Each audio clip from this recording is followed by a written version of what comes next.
Hello everyone, welcome to What If Issei rejected Rias and joined Sona Sitri and Seekvaira Agares movie. Before we start, please go support kizunaddraig for writing that awesome fanfic. This is the translated version I made. There will be some mistaken characters' gender, but of course Issei is a male. Hyoudou Issei, who is locked up in the Underworld prison for opposing being part of Rias Gremory's entourage, becomes a member of Sona Sitri and Seekvaira Agares' entourage, and these two, knowing what he can do, decide to recruit him, thus ending up being part of both of them, just as they began to relate. What will happen? Start. In one of the dungeons of the Underworld, we could see a brown-haired boy who was lying on one of the beds in the cell, where he was assigned by the Mao Lucifer, after having refused Rias Gremory's request to be her pawn, something that did not matter to the boy in the least. These demons think they are the best and have everything they have as if it were nothing. What nonsense, said the boy in the cell, seriously conceited idiots. Don't talk about your owners like that, brat, someone said outside the cell, smiling. What do you fancy, Phoenix? The boy said seriously without opening his eyes. I heard your name is Hyoudou Issei, isn't it? Said the Phoenix, smiling. And if it is, what the hell do you care? He said unimportantly. How about you join my entourage? You know, we Phoenixes are very respected, and if you join my entourage, you'll be free from this dump, the Phoenix said, smiling. First tell me your name, Phoenix, said the brown-haired man seriously. My name is Razor Phoenix, your future master, and I hope you remember it, brat, said the blonde Phoenix, smiling. I see, so, little bird, why don't you leave here? Said the chestnut-haired boy, bored. How did you tell me? Said the blonde, annoyed. Get out of here, little bird. You're just a spoiled fifth-class brat who thinks he's a big deal because he has immortality, but when it comes down to it, you're just a rat crawling around begging for mercy. He said, yawning. Gosh, saying that made me sleepy, so if you'll excuse me, you can go.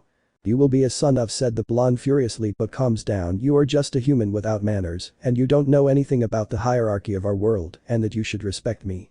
Saying that, the Phoenix throws a sphere of fire towards the brown-haired boy, who extinguishes it with a blow, which surprised the blonde. What he said with his mouth open, surprised by what he had seen. Come on, is that a phoenix flame? How pathetic. If I weren't here, I'd break your face dragon style, said the brunette, turning his eyes red and making his fangs grow, which intimidated the blonde. PFFT, you're already pissing yourself, what a faggot. Damn you, said the blonde, annoyed and furious, rot here, you damn shitty human. Hi, whatever you say, Razor Sama, said the brown-haired man without importance. You are identical to the Gremory who sent me here, so you are just a piece of shit in my shoe. Now go away, you stink up the place more than it already is. After that, outside the dungeons of the Underworld. That damn shitty human will pay me, said the blonde, annoyed. Once I have Rias Gremory, Sona Sitri and Seekvaira Agares in my possession, that brat will die. Since I can't stay like that, I'm a phoenix first, I lose my 2 knights, and that shitty brat rejects me. That's not how a phoenix should be treated. Once I managed to have them, if this time that brat begged for me, hahaha. After a few hours in the dungeon, the brown-haired man was staring at the ceiling with nothing important until he felt the presence of 2 women who were looking at the brown-haired man seriously. What do you offer, heiresses Sitri and Agares? The brunette said, looking seriously at both women. We just came to offer you freedom in exchange for you being part of one of our entourages, said the serious brunette. First of all, could you tell me your names? The brunette said seriously.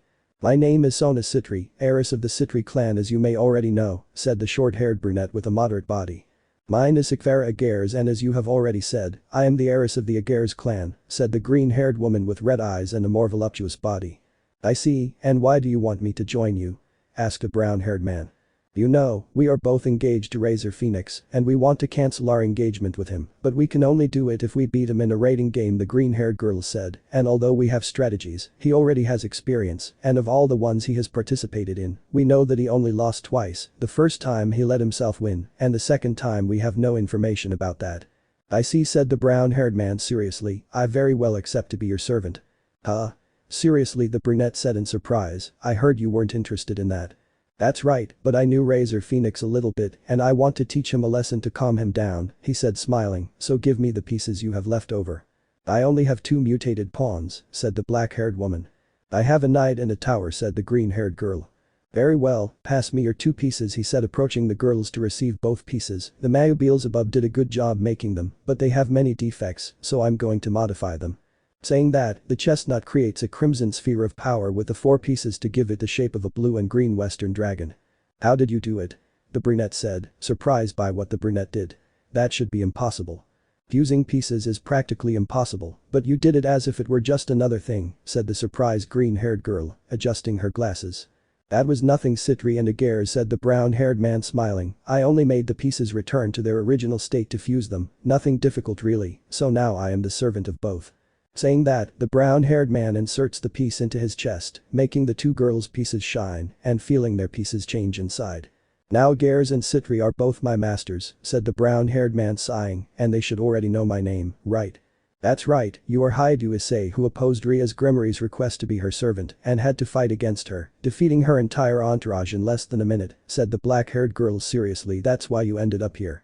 That's right, Lucifer saw it as an act of aggression when I was only defending myself, said the brown-haired man, annoyed, and that he locked me up here for believing that I was hitting her. What stupidity, but well, when is the battle against the chick? That will be until tomorrow, and I want you to meet my entourage before then, said the black-haired woman seriously. Do you have any problem with me having Haiduay with me for a few hours? Then don't worry, Sona, you can have it for a while, she said seriously, looking away. Very well, he said seriously, then you will go and meet my entourage. Very well, said the brown-haired man, cutting the bars with a finger. Very well then, Sitri, let's go. How could you do it? The cell is magic-proof, the black-haired woman said in surprise. It's a secret, Sitri, said the brown-haired boy smiling. Very well, he said, creating a magic circle at his feet to be transported to what appeared to be a school classroom. What are we doing here, Sitri? Shouldn't we be going to your clan's mansion? The brunette asked. This is where I spend most of my time, the black-haired woman said seriously, and my servants will arrive in a few minutes. I see, said the brunette, leaning against the wall to look out the window. We're in the human world, huh? Do you go to high school? That's right, Haiduay, said the black-haired girl sitting on a chair. I am the student council president of Kuoh Academy. I see, said the brown-haired man seriously, listening. Your pieces are all women, and a man isn't like that. Huh? Yes, but how do you know? The brunette said, surprised. They are almost here, said the brunette seriously as the door of the place opened, showing two brunettes, one with white hair, one with black hair and one with reddish hair, as well as a blonde who looked seriously at the brunette. Sona-sama, who is the boy? Asked the brunette with glasses. This is Hyoudou Issei, my new servant, said the black-haired girl smiling, and who defeated the Gremory group in less than a minute. He did it? The blonde said. He doesn't seem strong enough to beat Gremory-senpai. Sajji remained silent, said the annoyed brunette. He defeated Rias without any problem, and he is our trump card to defeat Razor. Very well, said the serious blonde. My name is Sajji, and it's a pleasure, I think. I see you're the bearer of one of Vitria's fragments, huh? The brunette said seriously. Vitria is still asleep. It seems you don't even have a chance to fight a straight demon if he's asleep. Are you making fun of me? The blonde said angrily, the head of a snake appearing in his left hand. I'm just telling the truth, Sajji, said the brown-haired man seriously. You are nobody in this place, you are just a child carrying a piece of a sleeping dragon. You'll be said the blonde, annoyed, throwing a kind of league towards the brunette, tying it to the brunette's left arm. Absorption line, eh? Said the brown-haired boy smiling to pass him crimson energy. Huh? Said the blonde, falling unconscious. Then she said the brunette with two pigtails running to hug the blonde. What did he do? The white-haired girl said, surprised. I only gave him 0.001% of my power, said the brown-haired boy yawning. Your pawn Sona is very weak. You gave so little, the black-haired woman said in surprise. That's right, I gave it to him and accumulated it in his brain, leaving him unconscious. Nothing fatal, said the brunette seriously. So can girls introduce themselves? My name is Hanakai Momo, said the white-haired girl, nervous because of what the brunette did. Tsubaki Shinra, said the black-haired woman adjusting her glasses. Amomaguri, said the redeed. Ryakusaka, said the brunette with braids. Baruko Nomura, said the brunette with pigtails, annoyed. I didn't do anything to your boyfriend, girl, said the brunette seriously. He'll only be unconscious for a few minutes. Then he's not my boyfriend yet, said the brunette with pigtails, blushing. I can see that Shinra has the sacred gear mirror, Alice, said the brown-haired man seriously. A sacred gear that can become the strongest weapon or also the weakest, and it is the one that caught my attention the most. Have you perhaps become interested in Tsubaki? Said Sona smiling, making the aforementioned woman blush.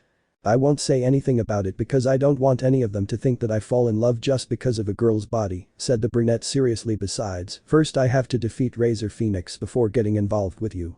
I like your way of thinking, Haiduay, said the Sitri smiling. So it's time for you to go with Seekvaira Agares, isn't it? I think you're right, Sona Sitri, said the serious brunette. Why are you going to see the heiress Agares, Kaicho? Asked the white-haired woman, confused. Haiduay is practically a servant of both, he said smiling. He managed to do it, although I still don't know how, but maybe I'll find out soon. I won't tell you anything, Sitri-sama, said the brown-haired man with a slight smile, but it's time you sent me to her. "You're right," said the brunette, creating a magic circle at the brown-haired man's feet, sending him to the Agares mansion in the living room, where the heiress of the Seekvaira clan was waiting for him. "Agares and your other pieces?" asked the brown-haired man, confused. "The truth is that I still don't have any more servants apart from you," said the green-haired girl, blushing with embarrassment. "You must be joking," the brown-haired boy said, surprised. "I'm not joking at all, Haiduay, it's just you," said Agares sadly. This is difficult," said the brown-haired man seriously. "I only see an advantage for Sona with her queen and maybe bishop, and if I trained the conceited one I would have some advantage, but this is very complicated." "I still think we can win," the green-haired woman said seriously. "Maybe I'll be able to get pieces later, but we don't have time right now." "You're right, but there's nothing you can do about it," said the brown-haired man seriously, sighing. "I know that you and Sitri are the best of the young demons when it comes to tactics, right? Well, I've led some troops against some rebel demons and gained some fame, but yes," said the green-haired girl, "but she knows her pieces very well, so she has an advantage." "Well, after this I'll help you get more pieces so you can take care of yourself when something like this happens," said the brown-haired man seriously. "But I still have a doubt about you. What do you have inside you?" asked a green-haired woman. "What kind of sacred gear or weapon do you have inside you? Since you defeated Rias Gremory and her entourage in a minute, I know that she can be defeated, but doing it in a minute is too much." "Yes, I have a sacred gear, but I didn't use it against the Gremory, I just used my natural strength and defeated her," said the brown-haired man seriously. "She was very conceited and clumsy, she didn't know how to exercise her entourage well, and created gaps from which I took advantage." "And I see you're into tactics, aren't you, Haiduay?" asked the green-haired woman. "Something, I am that in brute force," said the brown-haired man smiling, "but I'm still going to prevent you from getting hurt by that little bird." "Arigato, Haiduay," said the green-haired girl with a blush. "This is the first time someone has told me that." "I see," said the brunette seriously, "but well, I'll at least show you what I have, and I hope you don't say it yet." "I won't say it," said the green-haired girl seriously. "Very well," said the brunette, making his left hand shine, surprising the green-haired girl. "That's it," said the green-haired girl, surprised. "Why, you are." "That's right," said the chestnut tree, "I am." The next day the Sitri group along with Issei and Seekvaira were in the student council room waiting for the orders for the raiding game to begin. Shortly after, a silver-haired maid sent them to what appeared to be a replica of Tokyo, where no one had any advantage or disadvantage. "Very well, we are in one of the cities of Tokyo Razor, neither of us have an advantage, so we will be even in terms of knowledge of the terrain," said the black-haired Sitri seriously. "It will be somewhat difficult but not impossible, besides Haiduay is the one with whom we have the greatest advantage." "Don't doubt that, Sitri," said the brown-haired boy seriously, looking at the Sitri pawn. "And you Genshiru Sajji, come." "What do you want, Puaya?" he said, and spit out after receiving a blow from the brown-haired man, making him fall to his knees. "Don't cry, he won't hit you hard, and that dragon inside you has completely awakened," said the brunette seriously. A magic circle appeared from which he took out some sacred gear which were introduced into the blonde's body, leaving him confused. What happened?" said the surprised blonde. "You have the rest of Vitria's sacred gear now, you can use all its power without any problem," said the brown-haired man seriously. "It is a sign of camaraderie." "Very, very good," said the blonde, still surprised. "Also," she said, lightly hitting his chest, making him feel an enormous power flowing from his body, "you now have access to Vitria's power, or part of it." What do you mean?" said the blonde as he felt his power increase. "Balance breaker," said the brown-haired boy, surprising the black-haired girl. "Then Sajji use balance breaker," said the black-haired girl, surprised and upset. "What is that, Kaicho?" the blonde said, confused. "It is the released form of a sacred gear where all its power is used," said the black-haired girl, "but how can Sajji do it? It's only temporary. Sitri already spoke with Vitria, and in exchange for using balance breaker for a long time, an hour at most, he will give up his body and become a pure dragon," said the brown-haired man seriously. "Give my body to use it?" the blonde said nervously. "You will still look normal, but your girlfriend will have to extract power from you from time to time," said the brunette, pointing to the brunette Haruko Nomura. "Even so, you will use the power of Vitria when I tell you to Genshiru Sajji." "You very well," said the nervous blonde. "If I can give Kaicho a victory, I will." "Okay, so why don't we start now?" the brunette said, smiling. "Phoenix will see that he was wrong to try to challenge Sitri and Agares if he has me." Sitri and Agares versus Phoenix, the awakening of the legendary dragon. At this moment the first raiding game of the heiresses Agares and Sitri was about to begin, which would be the battle they would lose if they did not have Hyoudou Issei at their side, who was their most powerful weapon. Although they would have a difficult time since their rival would be the immortal bird who has not lost a single battle so far as is known exactly. "Okay, so Sitri and Agares have the strategy ready, right?" asked the brunette seriously. That's right Haidu, said the black-haired Sitri seriously, with your help this plan is foolproof, maybe some pieces will fall unfortunately, but we will win. I will prevent you from losing several pieces, and you Genshiro Sajji take care of your girlfriend, and I will not interfere in your affair, said the brown-haired man looking seriously at the blonde Sitri. We're not dating, said the nervous and blushing blonde looking at Haruko Nomura. You don't know what the future holds for you with her, said the brunette showing a slight smile looking at the blue-haired girl. Your name? Tsubasa Yura Sona Sitri Sama Tower, said the blue-haired woman with a moderate body. It's a pleasure to meet you Hyoudou Issei. I see that you are the last piece of Sitri to show up, said the brunette seriously looking at her with determination. There are no outstanding abilities apart from greater strength and resistance, we need to see what part you will be useful for. Do you have a plan, Hyoudou? Or should we use ours? The green-haired girl asked seriously. Things will be like this, Genshiro and Nomura will go together, I will go with Shinra and Hanakai, Yura will go with Kusaka and Meguri to defend our territory, and at my notice they will go with Sitri and Agares for the last fight, said the brown-haired boy seriously. I could go and finish them all easily, but I want you all to improve with the minimum help from me. I see very well that it will be done as you think, although your plan is not far from ours so it is acceptable, said the black-haired Sitri smiling, so let's start with the rating game Haidu. Okay, Hanakai, Shinra, let's go said the brunette leaving the place with the two mentioned. Sajji, Haruko, you go the opposite way to Haidu, said the black-haired girl seriously, we must do everything possible to show the Phoenix that we are not going to give up so easily. Very well Kaicho said the blonde coming out next to the brunette with pigtails. After about 2 minutes Hyoudou Issei and the two found Razor's first pieces which were 2 rooks, 1 bishop and 5 pawns. Wow, Razor sent practically half of his entourage against me said the brunette smiling, but how did he know we were coming this way? Razor-sama has some tricks up his sleeve since he is a great strategist, said the black-haired woman with yukata, so you are not interested in knowing Razor-sama's strategy. That Phoenix is no strategist, he sent practically all of his pieces to their deaths, said the brown-haired man seriously looking at 2 of Razor's pieces. I only see a future in 2 of his pieces, but if they continue with him, they'll just be garbage like all of them, unfortunately. Don't make fun of our king, everyone attack the brat, said a brunette pawn annoyed. They all launched themselves at Hyoudou Issei with the intention of attacking and defeating him, but weak said the brown-haired boy creating a flame on the ground which finished off the 8 pieces of Razor, surprising the 2 girls very well. Let's continue. While on the other end, the conceited Razor Phoenix saw everything through a screen.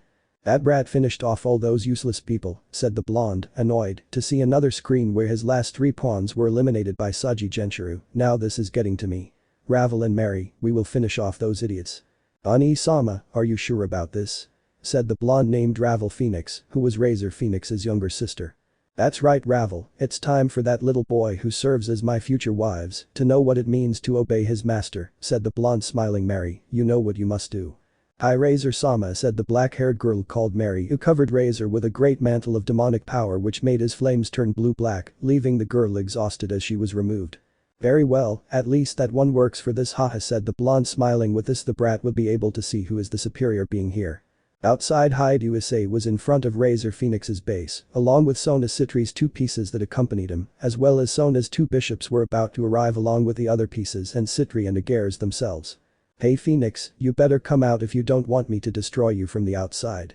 Shouted the brown-haired man for Razor to come out, but there was no response making him get tired of waiting, creating a crimson sphere of power which created a great pressure in the place. Hey Phoenix, if you don't come out, I'll blow you up along with anyone who's with you. 1, 2 don't make me contract up to 3 Phoenix.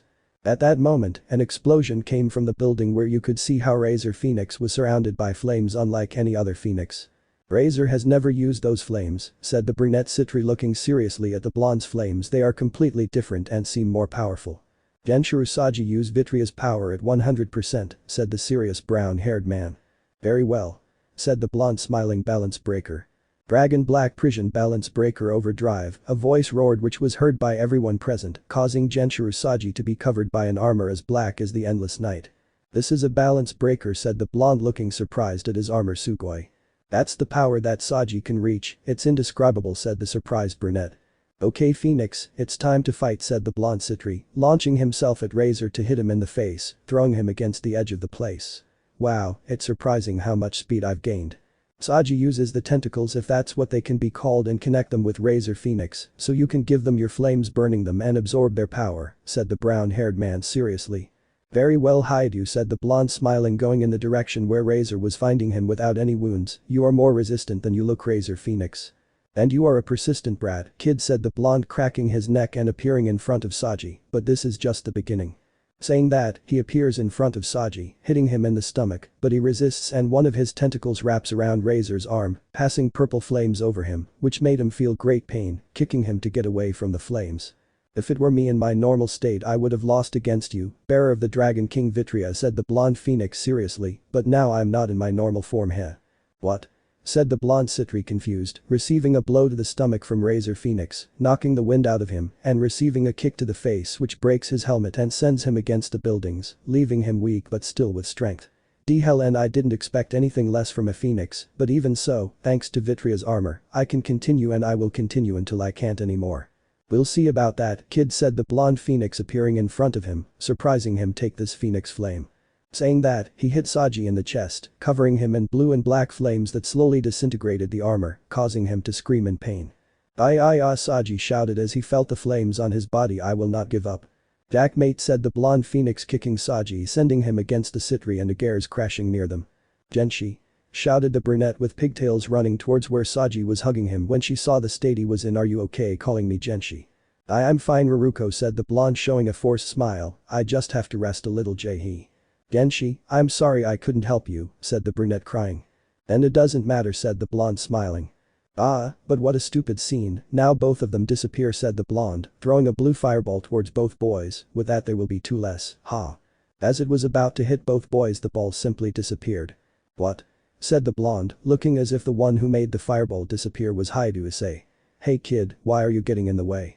Because you wanted to eliminate pawns beloved by Sona Sitri and don't think I'll allow it, said the brown-haired man seriously. You're nothing to stop me, said the blonde, annoyed, throwing himself at Issei. Paul, whispered the brown-haired boy, causing Razor to crash to the ground. You can't beat me, Razor Phoenix, you're a complete weakling. And don't think that you'll beat me with that, you're just a low-class demon who received the attention of some bitches, said the blonde, annoyed. You're nothing but trash, kid. And if this garbage shows what it can achieve, said the brown-haired man, appearing in front of the blonde, making a red gauntlet appear on his left arm with a green gem in the center, surprising the blonde. You know what this means, what I am, don't you? Even so, you are a poor demon who will never defeat me, said the blonde, smiling. And why have I already pierced your chest? The brunette said with his left arm inside the blonde's chest. What? God, the blonde screamed in pain, feeling his heart being squeezed. It hurts, doesn't it? It hurts. Tell me how you feel. The brunette shouted with absolute seriousness. Tell me what you're bucking. Let go of me, you human trash. Razor shouted in pain, putting his hand with flames on Issei's face, but he didn't flinch. What? Is that all you have, Phoenix? Said the brunette, taking his hand to twist it. That was nothing compared to this blazing infernal of shorting flames. Saying that, Issei covers Razor's face with crimson flames which made Razor scream in pain. Put out the flames. The blonde phoenix screamed in pain. Has the phoenix fallen so low? The brunette said seriously, kicking Razor in the stomach, making him feel more pain. Now you ask for help with simple flames that cannot be extinguished with anything in the world, and that will consume your soul if I want. Put out the flames, he begged you. Put out them, I'll do anything. The blonde screamed in pain, feeling his face being consumed by the flames. He begged you. Then I don't want to see your dirty face close by, and I don't want you to stay away forever from Sona Sitri and Seekvaira Agares, because they belong only to me, said the serious brown-haired man, increasing the power of the flames. Did you hear? Yes, but put out the flames. The blonde cried in pain. You're making me feel sorry for you, so I'll do it, said the brown-haired man, extinguishing the flames to kick him repeatedly, making him vomit blood and being on the verge of death, grabbing him by the hair to lift him up. This is all now, ask them to take you out, bitch. Please get me out of here, I'm giving up, said the blonde, terrified and crying. Now out. Shouted the brown-haired boy, kicking Razor and throwing him near the Sitri and the Agares, surprising them when they saw how the phoenix was and saw how the brown-haired boy came out from between the buildings without a scratch. Hey Razor, do you still want to fight since you haven't left? Please get me out of here, I don't want to see this monster. The scared blonde screamed in terror. Now please Sirzechs sama, get me out now. But that last shout, victory was given to the Sitri and Gremory group, as well as a great surprise to all the demons when they saw how a simple reincarnated demon defeated an experienced high-class demon without any problem. After that, the Sitri and Agares engagement with Razor was cancelled, as well as Sona's pawn. Genshiro Sajji received medical attention where Iruko Nomura did not separate from him at any time. Now Issei was in the student council room of the human world in Kuoh. Well, finally freedom from everything, said the brown-haired man, sighing and throwing himself down on the armchair that was there. "Hey Haidu, we want you to do us a favor," said Sona Sitri in her Kuoh Academy uniform, just like Seekvaira Agares, which showed off her good body even more. "I'll do what I can," said the serious brown-haired man. "There are two things, but the second will be said much later," said the black-haired Sitri approaching Issei. "I want you to enter the Kuoh Academy as a student." "I'm going to hell," said the brown-haired man trying to leave, but being held by both heiresses. "It's an order, Haidu," said the black-haired woman seriously. "I want you to finish your studies. The school belongs to the devil Sitri-sama, no one leaves without having racked their brains," said the brown-haired boy trying to escape, "so let me go." "We'll do whatever, Haidu," said the serious green-haired girl. "Whatever?" the brunette said, raising an eyebrow, and they nodded. "Okay, first this." Saying that, Issei kisses both heiresses, first Seekvaira Agares and then Sona Sitri, who were surprised but reciprocated the kiss blushing. "Why is that?" said the black-haired Sona blushing. "That's because both interest me in every way, and I see that I do too," said the brunette smiling, "and the other is so that no one gets close to them again." "How?" asked the green-haired girl, still blushing. "Now you emit light layers of my aura which will scare away those who want to tie you, and if for some reason one of you becomes interested in another, I will simply cut the aura and you will be free to be whatever you want with them," said the brown-haired man smiling. "But if you want me to be with you forever, I will simply mark you as mine forever." Love relationships. It had been a week since Razor Phoenix's defeat at the hands of Hyoudou Issei, who had received a great trauma causing him to no longer want to participate in any battles or leave his home, but that was the least important thing. Hyoudou Issei had become very popular both in the underworld and in the human world. In the underworld, dozens of high-class devils tried to negotiate with them to exchange Hyoudou Issei for mutated pieces, money, land, and other servants, but the two heiresses completely refused to do so, just as the brown-haired man refused to do so, always saying that he belonged to both heiresses, which made them feel happy and at the same time blush at the brown-haired man's words. In addition, strangely for the two heiresses, Issei had received several marriage proposals from heiresses of recognized clans, which made both girls angry, but Issei simply denied them, saying that he would not marry any of the proposals, which made both of them happy. While at the academy he had gained a great reputation with the girls, which caused him many problems and Hyoudou Issei bothering him. Right now he was lying on one of the student council chairs staring at the ceiling doing nothing. "Hey Sitri, isn't there something to do?" said the brunette, throwing pencils at the ceiling out of boredom. "Unfortunately not, Hyoudou," said the black-haired girl, sighing in boredom to receive a large amount of papers through a magic circle from her parents, which were about clan alliance proposals and the occasional marriage proposal with a clan heir. "This is killing me." "Hey Sona, pass me the bottom half of your paperwork," said the serious brunette. Fine, the brunette said, confused, getting up from her seat to hand half of the paperwork to the brunette. "But why do you want them?" "Look for yourself," said the brunette, taking the brunette by the waist to bring her closer and show her the papers while she was sitting on his legs, which made her blush a little, but she tried to get used to what the brunette did with her for about a week, although she felt nervous and happy when the brunette does that, although on some occasions, he has also done it with the heiress Agares, who blushed non-stop because of it. "What do you see in all of these?" Damn, said the brunette, annoyed when she saw that half of the paperwork was about marriages between her and heirs, although only 25% was about her, the rest was about Issei and others. "My parents are already boring me with so many proposals that I'm going to refuse." "Well then destroy them, Sitri," said the brown-haired man, showing a slight smile. "Very well," said the brunette, sighing as she began to magically destroy all the papers, but the brunette pulled one out before it could be destroyed. "Why did you pull it out?" "Well, you know, our relationship as servant and master has improved to a great point that you no longer hit me for putting yourself on my legs like in the beginning," said the brown-haired man, showing a slight smile, which made the Sitri heiress blush. I don't know what you're talking about, Haidu," said the blushing brunette. "Come on, don't act like you don't know anything," Sona said, the brunette whispering to her in hatred, making the girl blush like crazy. "Why do you call me like that all of a sudden?" said the blushing brunette. "Yes, you always call me Sitri, Sitri-san or Sitri-sama. But what's wrong?" the brunette said with a slight smile. "I can't tell you like that."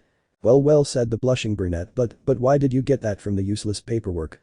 "Well, this isn't so useless," Sona said, the brunette smiling slightly. "This might make you fall in love more." "Huh?"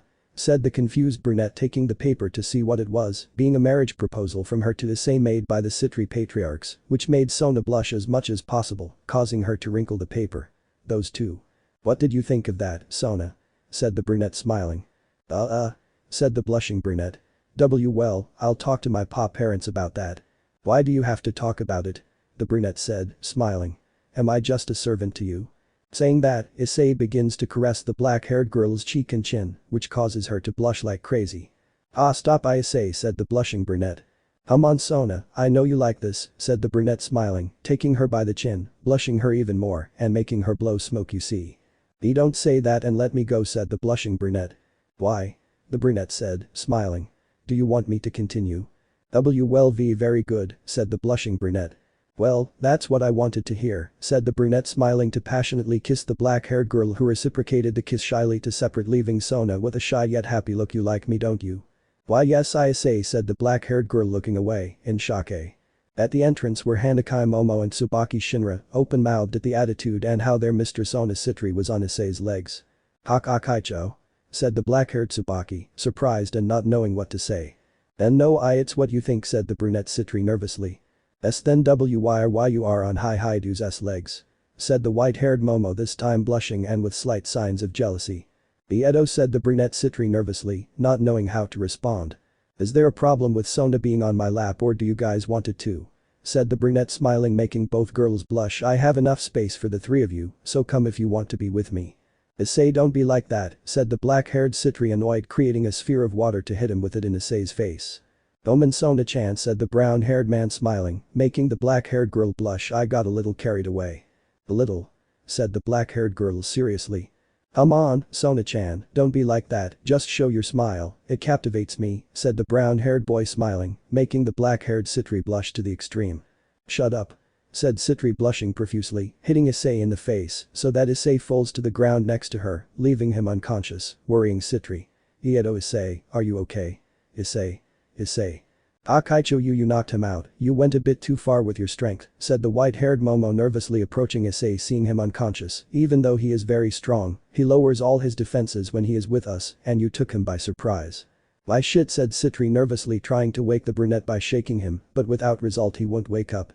You went too far Kaicho said the brunette Tsubaki seriously looking closely at the brunette who smiled for a few seconds, making the vice president of the student council laugh slightly. Kaicho heard about the story of the sleeping beauty right? Maybe it's the other way around but it works. And I see I don't want to do it but it's the only solution said the determined brunette. Saying that, Sona decides to approach the brunette to give him a kiss, but surprisingly her head is grabbed and she is brought closer to the brunette's lips, so there is a long and passionate kiss. Thanks for the kiss Ona-sama said the brown-haired boy smiling. What the hell? Said the brunette blushing as much as she could. What was that? I'm sorry Sona, but I wanted you to kiss me, said the brunette smiling. You know I couldn't resist it. Ibaka she said blushing, lightly hitting the brunette's chest. You're an idiot. Yes, Sona said the brunette smiling, and thanks for playing along with me, Tsubaki Shinra. It doesn't matter Haidu the black-haired woman said, smiling. It's good to see sides of Kaicho that we haven't seen before. If you're right, she looked very cute, said the brunette smiling slightly. Haidu, are you dating Kaicho? Asked a white-haired girl. Yes but at the same time no said the brunette seriously. I would like to go out, but for now I can't since I have to increase my social status even more among the demons. Maybe I will receive commitments from several houses, but it's only for having defeated Razor. After a while, they will forget about that and leave me alone. I see said the white-haired girl smiling as she whispered, so he can go out with more girls. That's right, since I'm a dragon, said the brown-haired boy smiling. Did you hear me? Said the white-haired girl surprised. That's right, my senses are much sharper than demons, it's impossible not to hear that said the brown-haired boy smiling, and even you could be one of my partners Momo-chan. Why do you call me that? Said the white-haired girl with a big blush. Maybe because you catch my attention in every way, said the brown-haired boy smiling. You are beautiful, intelligent, skilled and strong, anything a man would ask for Momo-chan. What happened with your way of stalking, is it serious? Asked the white-haired girl blushing while her heart was racing 1,000 times an hour. That's with people I don't know, but if you want, I'll go back to how I was before said the brown-haired man seriously, returning to his original attitude. Do you want Hanakai Momo like that? Better than before said the white-haired girl blushing. That's how I like it better. I see, Momo-chan is happy, said the brown-haired boy smiling. You are very pretty. With that, Hanakai Momo, Sona Sitri's bishop, began to fume at the chestnut Hyoudou Issei's words. Hyoudou seems to be serious about forming a harem, said the black-haired Tsubaki seriously. Well, maybe I'll be able to have a harem, but I don't know yet, said the brown-haired boy seriously. Having Sona-chan and Si-chan is more than enough for someone like me, but having Momo-chan and maybe you, Tsu-chan, I'd like that. Tsu-chan? Said the black-haired vice president blushing. Why do you call me that? Am I getting along with you or not? The brunette said, smiling. I will fight for you and protect you with my own life. I will prevent you from becoming Razor Phoenix's hex toys, and I will prevent you from becoming like that anymore. And I promise that to you three. Sona, Tsubaki, Momo, and Seekvaira too. So stop standing there by the door, it's rude to eavesdrop on other people's conversations. But that the door opened, showing the heiress of the Agares clan wearing the Kuoh Academy uniform, who was blushing in embarrassment. "I'm sorry for spying on Haiduay," the green-haired woman said, embarrassed. "I was going to look for you to do something, and I ended up seeing everything you did with the three of them. Do you think I'm not interested in you?" the brunette said seriously, to which she nods. "Seekvaira, you were one of the first people I kissed, leaving a temporary mark on her, so I don't know why you say that." "It was because you didn't make me," stammered, "now," said the green-haired girl with a slight blush, stammering the last sentence. "I see, so that's it," said the brown-haired man, showing a slight smile, approaching the green-haired girl, making her step back until she reached the wall, and he put one hand on her right side and the other on her left side, leaving her unable to escape. "You think I don't feel anything for you, huh? We are master and servant, but you still have to take responsibility for," she said, to be interrupted by a kiss from the brunette which made her blush like crazy, and at the same time she began to reciprocate the kiss, passing her hands through the brunette's neck, making the normal kiss turn into a passionate one. "I say. Tell me what you think now," said the brunette, smiling, looking into the eyes of the green-haired girl, who looked away. "What do you think I feel for you?" "Love?" the green-haired girl asked nervously. "That's right, it's love like the one I have for So-chan, Su-chan and Mo-chan," said the brown-haired boy, smiling, "and you will also be a C-chan." Don't tell us like that," said the four girls, blushing as much as they could, hitting him and leaving him on the ground injured. I think I did go too far this time," said the brown-haired boy with a slight smile as a magic circle appeared in front of him, making him serious, showing a black-haired girl with two pigtails and a Mahou outfit millimeters. "So Tan, I came to visit you," said the black-haired girl, smiling, leaving Sitri in shock. "Oh, one-sama," said the nervous brunette, standing behind the other three girls. "I too one-sama came to play," he said, smiling, looking down to meet the brown-haired boy's gaze. "Wow, you're the one who beat Razor-kun, and you're a little pervert." "I'm not," said the brown-haired man, denying it with his hand, waving it slowly. Sona Sitri-sama, is she?" Well, you see, is Haiduay-kun, she is my sister," said the black-haired Sitri, nervously moving her glasses, "and also the Mau Serafol Leviathan." "It's a pleasure, Haiduay-kun," said the black-haired Serafol, smiling. The pleasure is mine, sister-in-law," said the brown-haired boy, smiling so that his head was almost crushed by a kick from Sona Shit. "I am not your wife," Sitri shouted furiously. "Sister-in-law and Gremory." Hyoudou Issei was in the student council room, and in front of him was Serafol Leviathan, the Mau of the Underworld, as well as the older sister of Sona Sitri, one of her partners. "Ni-san, what exactly have you come for?" asked the brunette Sitri seriously while she was on the brunette's lap. "Well, I wanted to meet your boyfriend So-tan, and I see that you are a very happy couple," said the Mau, smiling, looking where her younger sister was. It's not what you think," said the blushing brunette. It's just that I got used to it, since his Haidu-kun always asked me to sit on his lap, and it became a habit." "I see, but you're still being mean to your one-chan, she also wants to receive your affection, and it affected her," said the Mau, shedding a few small tears. "Ni-san, please stop humiliating me," said the black-haired girl, embarrassed by her older sister's behavior, "and what else are you here to do?" I want to spend some time with you, So-tan," said the Mau, smiling. "Just that, Ni-san. You're the Mau and you must have a lot of jobs, right?" the black-haired girl asked seriously. "That's right, but Ajuka-chan did me the favor of doing my work," said the Mau, smiling. "I just have to help him later with some experiments that he always does." "You do a lot of things just to come see me for a few hours, it's really too much what you do, Ni-san," said Sona, sighing.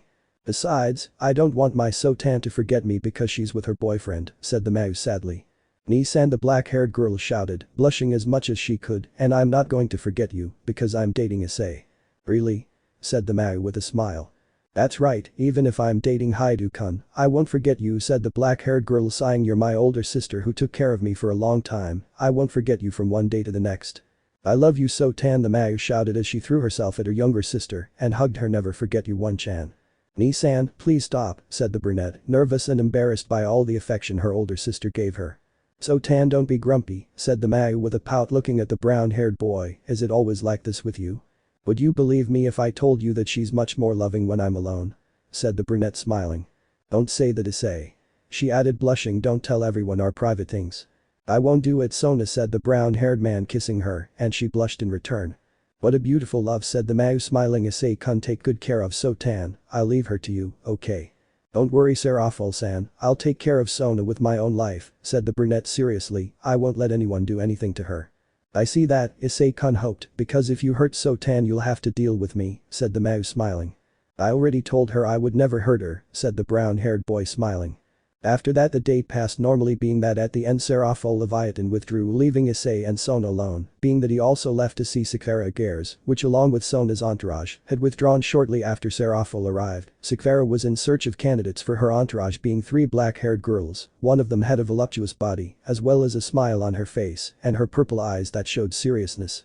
The second had like the first the Kuoh Academy outfit, which had a moderate body, even so she was a black-eyed beauty. The last one, which seemed to be an elementary school girl, had a black dress, as well as a look full of seriousness and coldness that those blue eyes transmitted. Issei, wow, I didn't see you arriving. Did you already finish the presentation with Serafol-sama? Asked a green-haired girl, adjusting her glasses. So, is Seekvaira, and can you introduce me to the others? The brunette asked respectfully, which made the girl a little uncomfortable. Very well, she is Shizuku Sango, she is the president of the disciplinary council, said the green-haired girl. She has great talent, and I see her as my future pawn. Let me introduce myself, said the black-haired woman with purple eyes standing up. My name is Shizuku Sango, and it's a pleasure. The pleasure is mine, said the brown-haired boy smiling. The other is Kirigaya Asuna, she is a second-year student as well as president of the Kendo Club, which surpasses even the masters, and her skills are extraordinary, and with your help, she can be a very good knight, said the green-haired girl, pointing to the black-haired girl with black eyes. Let me introduce myself, my name as you heard is Kirigaya Asuna, it's a pleasure Issei-kun, said the black-haired girl with black eyes smiling. The pleasure is mine Kirigaya-sen, said the brown-haired boy smiling. Asuna is fine, she said smiling, I don't like being called by my last name. Very well Asuna, said the brown-haired boy smiling, and the last one? She is Nitsuki Minamiya, and don't think that because of her appearance she is a little girl, said the green-haired girl smiling. She is the sensei of the 3rd years, as well as a very respected magician, and feared by thousands of demons, as well as angels and fallen ones, and she is 26 years old, and she will be my perfect queen. As Seekvaira Agares already said, my name is Nitsuki Minamiya, said the black-haired girl with blue eyes seriously. Wow, I didn't think the Witch of the Void was a sensei of this school, said the brunette seriously, and much less that she wanted to be part of a demon's entourage. What Agares is asking me sounds tempting, said the black-haired woman with blue eyes, smiling, apart from the fact that perhaps in the future something will come along that could affect the well-being of the students. He worries too much about them, doesn't he? Said the brown-haired man. Just because they are only human and don't have many abilities doesn't mean they are less, said the black-haired woman with blue eyes smiling. They are very important. I understand very well, said the brown-haired man seriously, so Seekvaira will make them part of your entourage, right? That's right Issei, said the green-haired girl, taking out a pawn, a knight and the queen. Take one of the pieces and put them on your chests. First of all, said the brown-haired boy, approaching the pieces to make them change as soon as their colors are between red and green, and as if they emit a great amount of power. With this, the power they will receive with the training will be much greater and without limitations. I see, said the green-haired girl, a little surprised but decided to concentrate, and after a few minutes returned to the 3 black-haired girls, who were the first people to return as part of her entourage. It's a long way to go before I have my entire entourage, sigh. You're just starting Seekvaira, said the brown-haired man smiling, so take your time and go slowly, okay? Very well, I understand and I will achieve it Issei, said the green-haired woman smiling. Well, I think we'll start with all the training, said the brown-haired man smiling. Asuna and Shizuku, since well with Nitsuki-chan, she's still at a good level of power, perhaps supreme class. You're flattering me, but don't call me Chan, said the brunette, throwing her fan which hit Issei's forehead. I'm sorry, said the brown-haired man, smiling and becoming serious. You two must increase your fighting level considerably, since the most you could defeat now is a low-class wandering demon, and that is useless now, so starting tomorrow I will start training you to release and increase your power. Very well, both brunettes said seriously. Asuna, I have something for you, said the brown-haired boy, making a black sword appear with his magic, which surprised a black-haired girl with black eyes. This is for you, elucidator. For me? The black-haired woman said, surprised. That's right, you could say it's a gift to help you improve by being a knight of Agares, said the brown-haired man smiling. Thank you, said the blushing brunette, taking the sword and putting it in the sheath that the brunette gave her. Once you finish your training I'll give you 2 more, said the brunette smiling, so I hope you go ahead and try hard Asuna. Issei-kun, said the black-haired girl smiling. And to you Shizuku, said the brown-haired boy, thinking what can I give you? Whatever it is, I'll settle for it, said the black-haired woman with purple eyes seriously. I can only think of one thing, said the brown-haired man, accumulating power in his hands to create a red bracelet which emitted great power. Always use it Shizuku. I see, said the black-haired woman putting on the bracelet. How do you activate it? That would be like activating a sacred gear, so think of the most powerful thing that comes to mind and it will serve to awaken the power, said the brown-haired man. I understand, said the black-haired Shizuku, concentrating, making part of her hair turn white and making double-edged knives appear tied by a chain. I don't notice much change. Extreme physical changes are not what is important, but the power that comes with your change, said the brown-haired man seriously. An extreme change might not give you much power, or it might be useless, and also without the extreme change, you could take the enemy by surprise and without them realizing that your power has increased. It makes a lot of sense, said the black-haired Shizuku, understanding, and it's for the best if I look at it from that point of view. You see, I always think of everything, Shizuku-san, said the brown-haired man smiling, but even so, you must adapt to your new power, as well as improve it and reach a new stage of your own, in which it will depend completely on you and only you to reach a new level. I understand and I will do it, said the black-haired Shizuku, nodding to make her weapon and her change disappear. At least you know how to control her at an acceptable level, said the brunette smiling. Seekvaira, I am sure that the girls you have chosen for your entourage are the best. Thanks, Issei, said the green-haired girl smiling, blushing. Well, what now? The brunette said seriously, only to see a magic circle appear in the middle of the room a few seconds later. That girl doesn't understand. In the middle of the room, the magic circle of the Gremory clan appeared, as well as a red-haired girl with a serious look. What do you want here, Rias Gremory? I thought that the thing about never joining you became clear when I defeated you, said the brunette seriously, looking at the redhead called Rias Gremory. You know that I will never give up if I can have the Sekiryuutei on my side, and even less now that they defeated Razor Phoenix without problems, said the redhead seriously, so I will have to defeat Sona Sitri and Seekvaira Agares to be able to have you. Even if you defeat both of them, you won't have Rias Gremory left, said the brunette seriously, so it would be better if you left immediately, unless you want to eat the dirt on the floor when I defeat you. I thought you would say that, so I have planned everything, said the redhead smiling, taking out a paper and giving it to Seekvaira. In it, the great Mau Sirzechs Lucifer orders the confrontation between me and Seekvaira Agares for the Sekiryuutei. And what will we gain if I defeat you? The brunette asked seriously. Technically immunity from the underworld, as well as all your crimes will have been eliminated, said the serious redhead. I see, so technically if you win I'm yours, and if I win, or rather if Seekvaira Agares Sama defeats you, you'll go to hell, right? Said the brown-haired man seriously, waiting for an affirmation.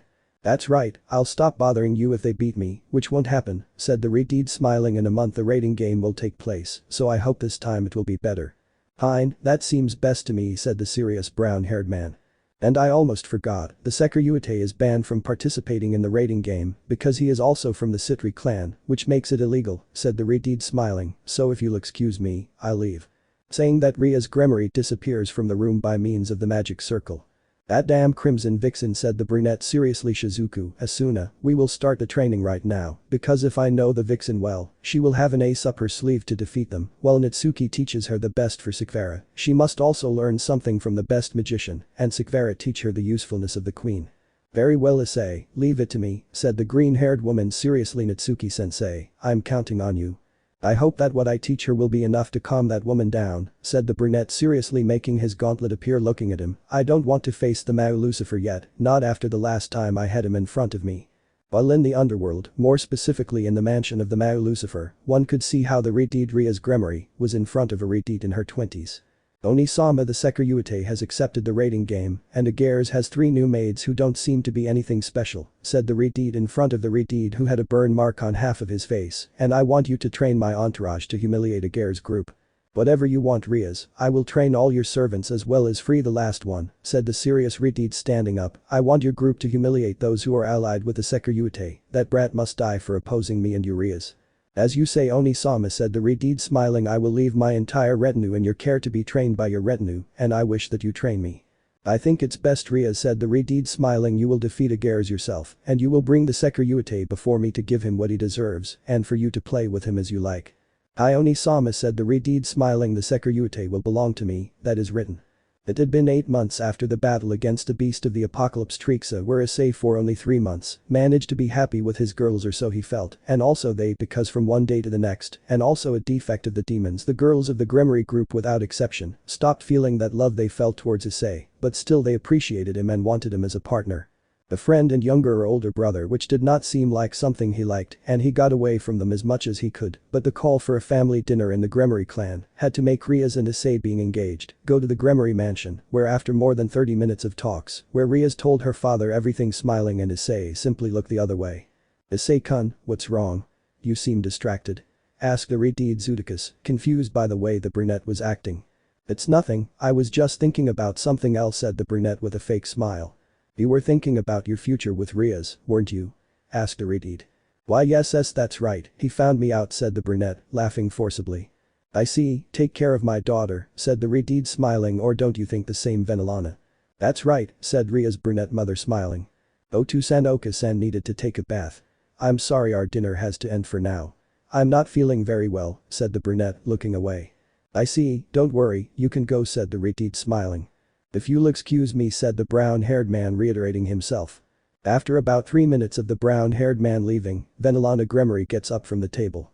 I'm sorry about this, but I'm leaving too. Rias, keep talking to your father, okay? Said the brunette smiling. Very well Oka-sama, said the redeemed smiling to see her mother leave and sigh, I can't take it anymore. What's wrong, Rias? The redeemed asked, confused. Otu-sama, you know, I don't love Issei anymore, said the redeemed seriously, but it's not because I hate him or that I've simply gotten tired of him, it's that I simply stopped feeling that love that I decided to commit to, and now he's just a friend to me, a brother and companion. So you went through that too, Rias, said the redeemed seriously, you know I also stopped loving your mother centuries ago. Huh? The redeemed said, confused. I don't understand, but they are married. Yes, but my love for her disappeared just like yours did 200 years after your brother was born, my love simply went away, said the redeemed seriously, it's the curse that God gave us. Damn? What are you talking about? Rias asked, confused. We demons have a 30% chance of leaving our first wife because we stopped loving her because of the betrayal we made towards God, but for us Gremories, strangely, that increases to 80%, said the redeemed seriously, I stopped loving your mother, I had a harem to avoid that, but unfortunately she was the one I stopped loving, I didn't want to, but it happened. So why did all the girls stop loving him? The confused redeemed asked. If it's 30%, why did they stop loving him too? Maybe because they are part Gremory because of the pieces, that never happened, it surprises me a lot, said the redeemed surprised, but the next person you love there is a 99.9% probability that you will never leave them. Then I'll be able to love other boys along with the others, said the redeemed, but what about Issei? What about him? He will manage to find another woman who loves him, but you will no longer be able to take that place, said the redeemed seriously, just as I can no longer be the one who loves your mother. I see, said the redeemed, I'll have to trust that Issei and Oka-sama will find someone who loves them. I want that too, Rias, me too, said the serious redeemed. But what they didn't know was that Venelana had heard everything. So everything I suspected is true, said the brunette in her mind, holding her chest, I will be able to love him with all my heart and without release, Issei. While in the hot springs of the Gremory mansion, Hyoudou Issei was sitting staring at the ceiling thinking. Ah, sigh, what will I do? How will I tell Succubus and Venelana that I can't be with Rias anymore? Said the brunette sighing, what will I do now? Buck, what can I do, damn it, I'll be alone forever. After a few minutes of thinking, Issei feels a presence to see Venelana, who was covering her body with a towel, making the brown-haired boy blush and nervous. Vivi no Oka Edo, said the brunette, nervous because of what he saw. Issei, I want to ask you something, she said, sitting next to him, do you think I'm attractive? Well, can I be honest? The brunette asked nervously, to which she just nodded nervously. You are very beautiful, even when I saw you for the first time, I almost fell in love with you. Almost? She asked, confused. That's right, I thought you were Ria's sister and that I would have the chance to go out with you, but when I found out you were married, I lost all chance, he said, the brown-haired boy laughing. Do you really think I'm attractive? The blushing brunette asked. That's right, even for me she's much more beautiful than her daughter, said the brown-haired man, but what's she doing here? You know, a long time ago my Succubus and I stopped loving each other, said the brunette seriously, and only Rias was born so that the clan would not become extinct. We no longer slept together, we spoke little, we simply stopped loving each other, and if it weren't for Rias and waiting for her to get married, we would have separated. I see, said the brown-haired boy, understanding. And you go through something like that, right? Asked the brunette. Yes, Rias has stopped paying attention to me just like the other girls, said the brown-haired boy, no one is by my side to love me, they are only like my sisters, and I want to be with someone because I want to forget them. Issei, you know, when I looked at you I loved you from that first moment, said the blushing brunette, after so many years I felt love again, and it was for you. Really? said the surprised brunette, receiving a kiss from the brunette, which ended with her on the floor of the place. Vanilliana. Issei, do it, I want you to make me yours, she said blushing. I will do it, said the brown-haired boy. Battle against the Gremory. Hyoudou Issei had spent all the time that the Gremory had given him to train his companions and Seekvaira, thus making them stronger. In that entire month he had managed to make Asuna Kirugayu improve her swordsmanship skills, as well as her defenses being superior to those of any knight, even thinking that she had the Rukin knight pieces. Shizuku Sango improved her pawn skills, managing to control her promotions to the rook, making her a woman that nothing could knock down. As a knight her speed matched Asuna's, as a bishop her magic attacks were lightning fast, and as a queen she was someone that no one would want to meet. Nitsuki Minamiya had perfected several of her magics, as well as her defenses had improved, her magical reserves had shot through the skies, managing to make spells that would destroy countries, and without her sweating, as well as she had managed to improve the speed of her spells as well as herself. Seekvaira Agares improved her magical abilities as well as learned several new spells and other things, thus exceeding Issei's expectations of her, making him feel proud. The month had passed and now Hyoudou Issei along with Seekvaira Agares and the three pieces of the same were waiting in the student council room, along with Sona, who would support Seekvaira but would not participate. Just a couple of minutes and Seekvaira will have her first rating game alone, said the black-haired Sona looking at the clock. Do you really think Issei can do it? That's right, Sona, said the brunette seriously. Rias Gremory only has 4 pieces, although I was able to find out that she had a hidden one, and I don't doubt at all that she's going to use it if she wants to win, but even so, looking at what level Seekvaira and the other girls have reached, I give them a 70 to 85% chance that they will win, and it's possible that one of them will fall, but even so it's enough for them to win. I see, and Issei, I'm not going to waste the training you gave us, and we'll give our best, said the green-haired Seekvaira smiling. I have no doubt about that, Seekvaira, but I still know that Rias Gremory has an ace up her sleeve and will do anything to have me as her servant, said the brunette, annoyed. So for anything I'm going to modify the plan and predict anything that Rias can do. But how can you do it? Asked the green-haired girl. It's easy, Rias Gremory is very predictable, said the brown-haired man smiling. I know she asked for help from someone outside and very possibly her brother the Mau Sirzechs Lucifer to train her and her pieces. How do you know that? Sona asked. There are things I still can't say, so Chan, said the brown-haired boy smiling, caressing the Sitri's cheek, and unfortunately not about that yet, but if Seekvaira wins I'll say it, I promise. Fine, said Sona blushing. Very well, said the brunette seriously, as after a few minutes they were transported to the pocket dimension where it seemed to be an old abandoned city, as well as it seemed that there was a war before, so here the rating game will take place at least. Lucifer does not give favoritism to his sister, or so he would like to say. What are you talking about? Nitsuki asked. He surely gave her some things so that she would know perfectly about this place, among them bringing her before and thus discovering every corner of this place, as well as giving her some object that would help him to give her the victory, said the brown-haired man seriously, creating a small red wyvern analyzed the entire place. When he said that, the wyvern flew away and after 1 or 2 minutes it had returned. Show everything, said the brown-haired man seriously, making the wyvern create a hologram of everything in the abandoned city, as well as some traps set before the start as expected. Lucifer cheated and would use the excuse that the place was at war and they left grenades all over the place.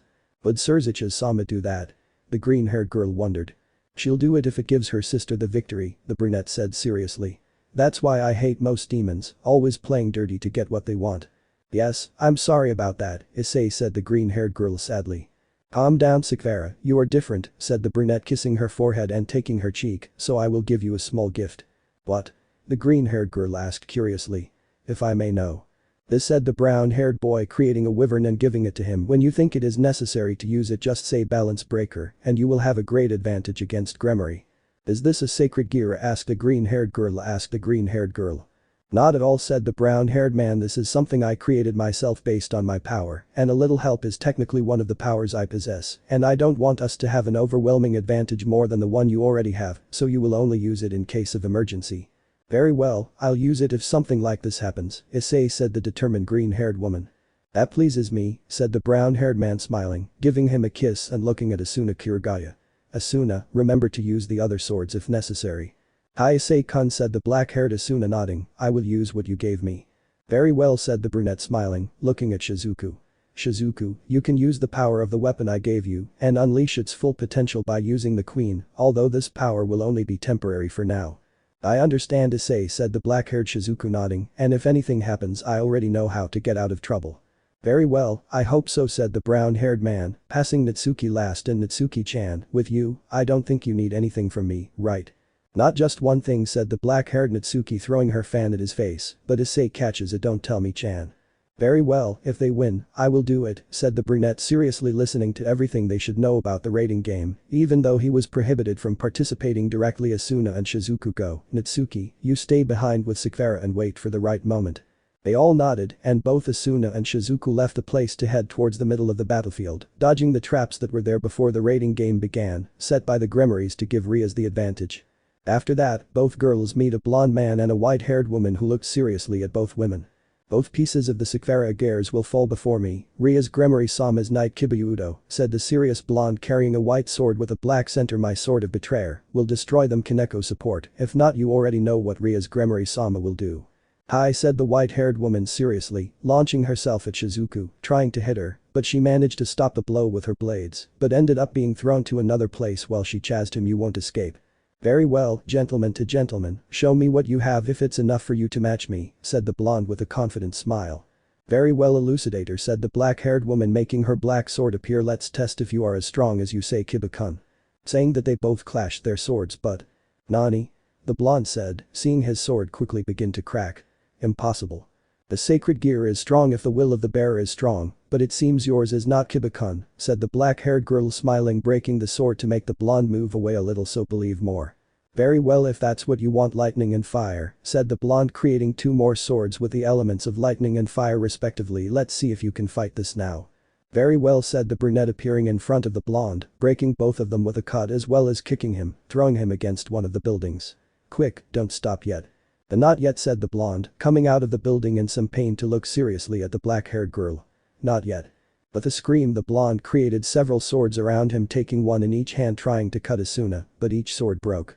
Weak, said the black-haired girl, hitting him with the handle of the sword, knocking the wind out of him. To kick him even with all the training you had, you are weak, Hyoudou-kun.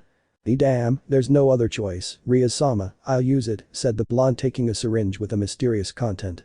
Just like Issei-kun said, Sirzechs cheated and gave them items, said the black-haired Asuna in her thoughts. What will you do with that? With this my power will increase, said the blonde, injecting himself with the liquid, creating two swords of fire that emitted great power, as well as his demon wings that increased in size. The flames of a demon will surpass those of a dragon.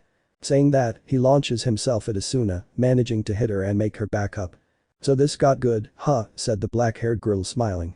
It's your end, shouted the black-haired man, trying to make a cut with one of his swords, being stopped by Asuna's sword, trying to do it with the other. Starburst stream, said the black-haired girl, smiling, making an emerald-colored sword appear which stopped the blonde sword and split it in half. Dark repulsor goes into action. Two swords at once. This sounds interesting, the blonde said, smiling, as he swung and attempted to cut with his swords, each of which was precisely parried by Asuna. Not only does he have two swords, but he also increased his power monstrously to the point of being able to predict my future. There are many secrets that we women hide, and unfortunately this is one of those you won't be able to know, the black-haired woman said, smiling, and it will be the end of you. Not yet, I will not be defeated by you, the blonde shouted furiously, creating two larger swords with which he collided with the brunette's. I've got you. Saying that, he creates a third sword in his mouth. Lambent light, said the black-haired girl, quickly dodging the blonde's cut and releasing both swords to make another one appear on her waist, which she quickly takes out and stabs into the blonde's stomach, causing him to vomit blood and his swords to disappear, just as she looked at him with a serious look. I'm sorry, but I must win for the sake of Issei-kun and Seekvaira sent so out. Saying that, he thrusts the other two swords into the blonde's legs, causing him to disappear, and the announcement of Rias Gremory's knight's retreat to sound. One down now, how will Shizuku-san fare? The brunette wondered, not letting her guard down, making her two extra swords disappear and putting the first one back in its sheath. If she wins, she already knows where we'll meet. Saying that, he leaves the place at high speed. While elsewhere, Shizuku was having a quick confrontation against Rias Gremory's tower, which was not leaving anything easy for her. You are a good Gremory tower, said the black-haired Shizuku, smiling, dodging each blow from the white-haired girl, but you still have a way to go. Saying that, he uses the chains on his blades to chain her torso and whip her repeatedly, hitting her against everything in sight. Not yet, said the white-haired girl, breaking the chains to hit her in the stomach, making her step back, as well as trying to kick her, but the black-haired girl stops her with her arm. What? I'm sorry, but your punches and kicks are still weak, said the black-haired girl, moving away to quickly throw her knives, which cut various parts of the white-haired girl's body, causing her to have to move away slowly. Saying that, the brunette uses the chain of blades to hang her as well as throw her against the walls and throw her into the air. "It's the end," said the black-haired girl, throwing one of the knives towards the white-haired girl's stomach, but she takes it. "What?" "Not yet," she said, pulling the brunette to hit her and stand on top of one of the buildings, agitated. "I can't lose Rias Sama yet, she wouldn't forgive me." "Can I know your name?" asked the black-haired Shizuku. "You're a worthy fighter and I want to at least know the name of the person I'm going to beat." "Kaneko, Toju Kaneko," said the white-haired girl seriously adjusting her gloves. "The name Rias Sama gave me and I'm not going to let her down, so I'm going to defeat you."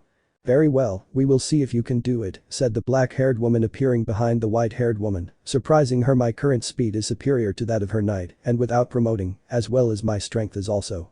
Saying this, he repeatedly hits the white-haired girl, kicking her to the ground. "Just like my magic," said the black-haired woman, making her knives surrounded by flames, "and I can handle everything perfectly." Saying that, he throws the knives, stabbing one of them in his right leg and the other in his stomach, causing the flames to cause him great pain. "You better give up now," said the black-haired girl, slowly pulling the blades, making the white-haired girl scream in pain. "Will you do it?" "And no," said the white-haired girl, sweating from the pain she felt trying to take out a syringe, but the black-haired girl destroyed it with a little magic. "What?" "The menace, but I can't allow you to use that," said the black-haired girl seriously. "Issei warned me that Sirzechs would cheat, so I thought of anything, and I see that that liquid would have given you a considerable power increase, right?" Asking made the white-haired girl sweat. "I knew it, so please withdraw," said the black-haired girl, pulling both knives to throw them again and pierce her stomach, making her disappear, and the announcement sound very well. "It's time for me to meet with Asuna at the meeting point. Now all I have to do is wait for Nitsuki-sensei and Seekvaira-san to do their part." Saying that, the black-haired girl leaves the place, heading towards where Asuna was. Back with Issei. "Asuna and Shizuku did their part," said the brunette seriously. "Nitsuki and Seekvaira go. Most likely you will meet the queen and one of the bishops, and if I'm not mistaken, it will be the one she had hidden, so Nitsuki will be yours. Seekvaira, you will go directly against Rias, who will have her last bishop, which has healing powers which are useful even for fallen angels and demons." "Very well, Issei," said both girls, leaving quickly from the place. Being that halfway there they separated, being that with Nitsuki. She was in a desolate park with pits from past explosions. "Here should be the two pieces of the Gremory," said the black-haired Nitsuki seriously, creating a magic circle with which she protected herself from a lightning bolt. "As I suppose the queen of Rias Gremory, or was I wrong?" "Not at all," said a black-haired woman with her hair tied in a ponytail that reached below her waist, and she was wearing a priestess outfit that showed off her voluminous body. "From what Rias investigated, you are Nitsuki Minamiya, the Witch of the Void, or am I wrong?" "Hey, I don't expect your mistress to be as smart as a researcher," said the black-haired Nitsuki, smiling. "I'm surprised even a little, but it doesn't matter since you already know my name. Saying yours at least seems like you weren't taught manners."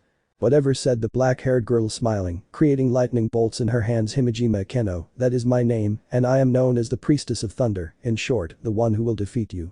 "Wow, not only did they make them a little smarter and stronger, but they can also dream," Nitsuki said, smiling. "And will you keep dreaming or will you fight?"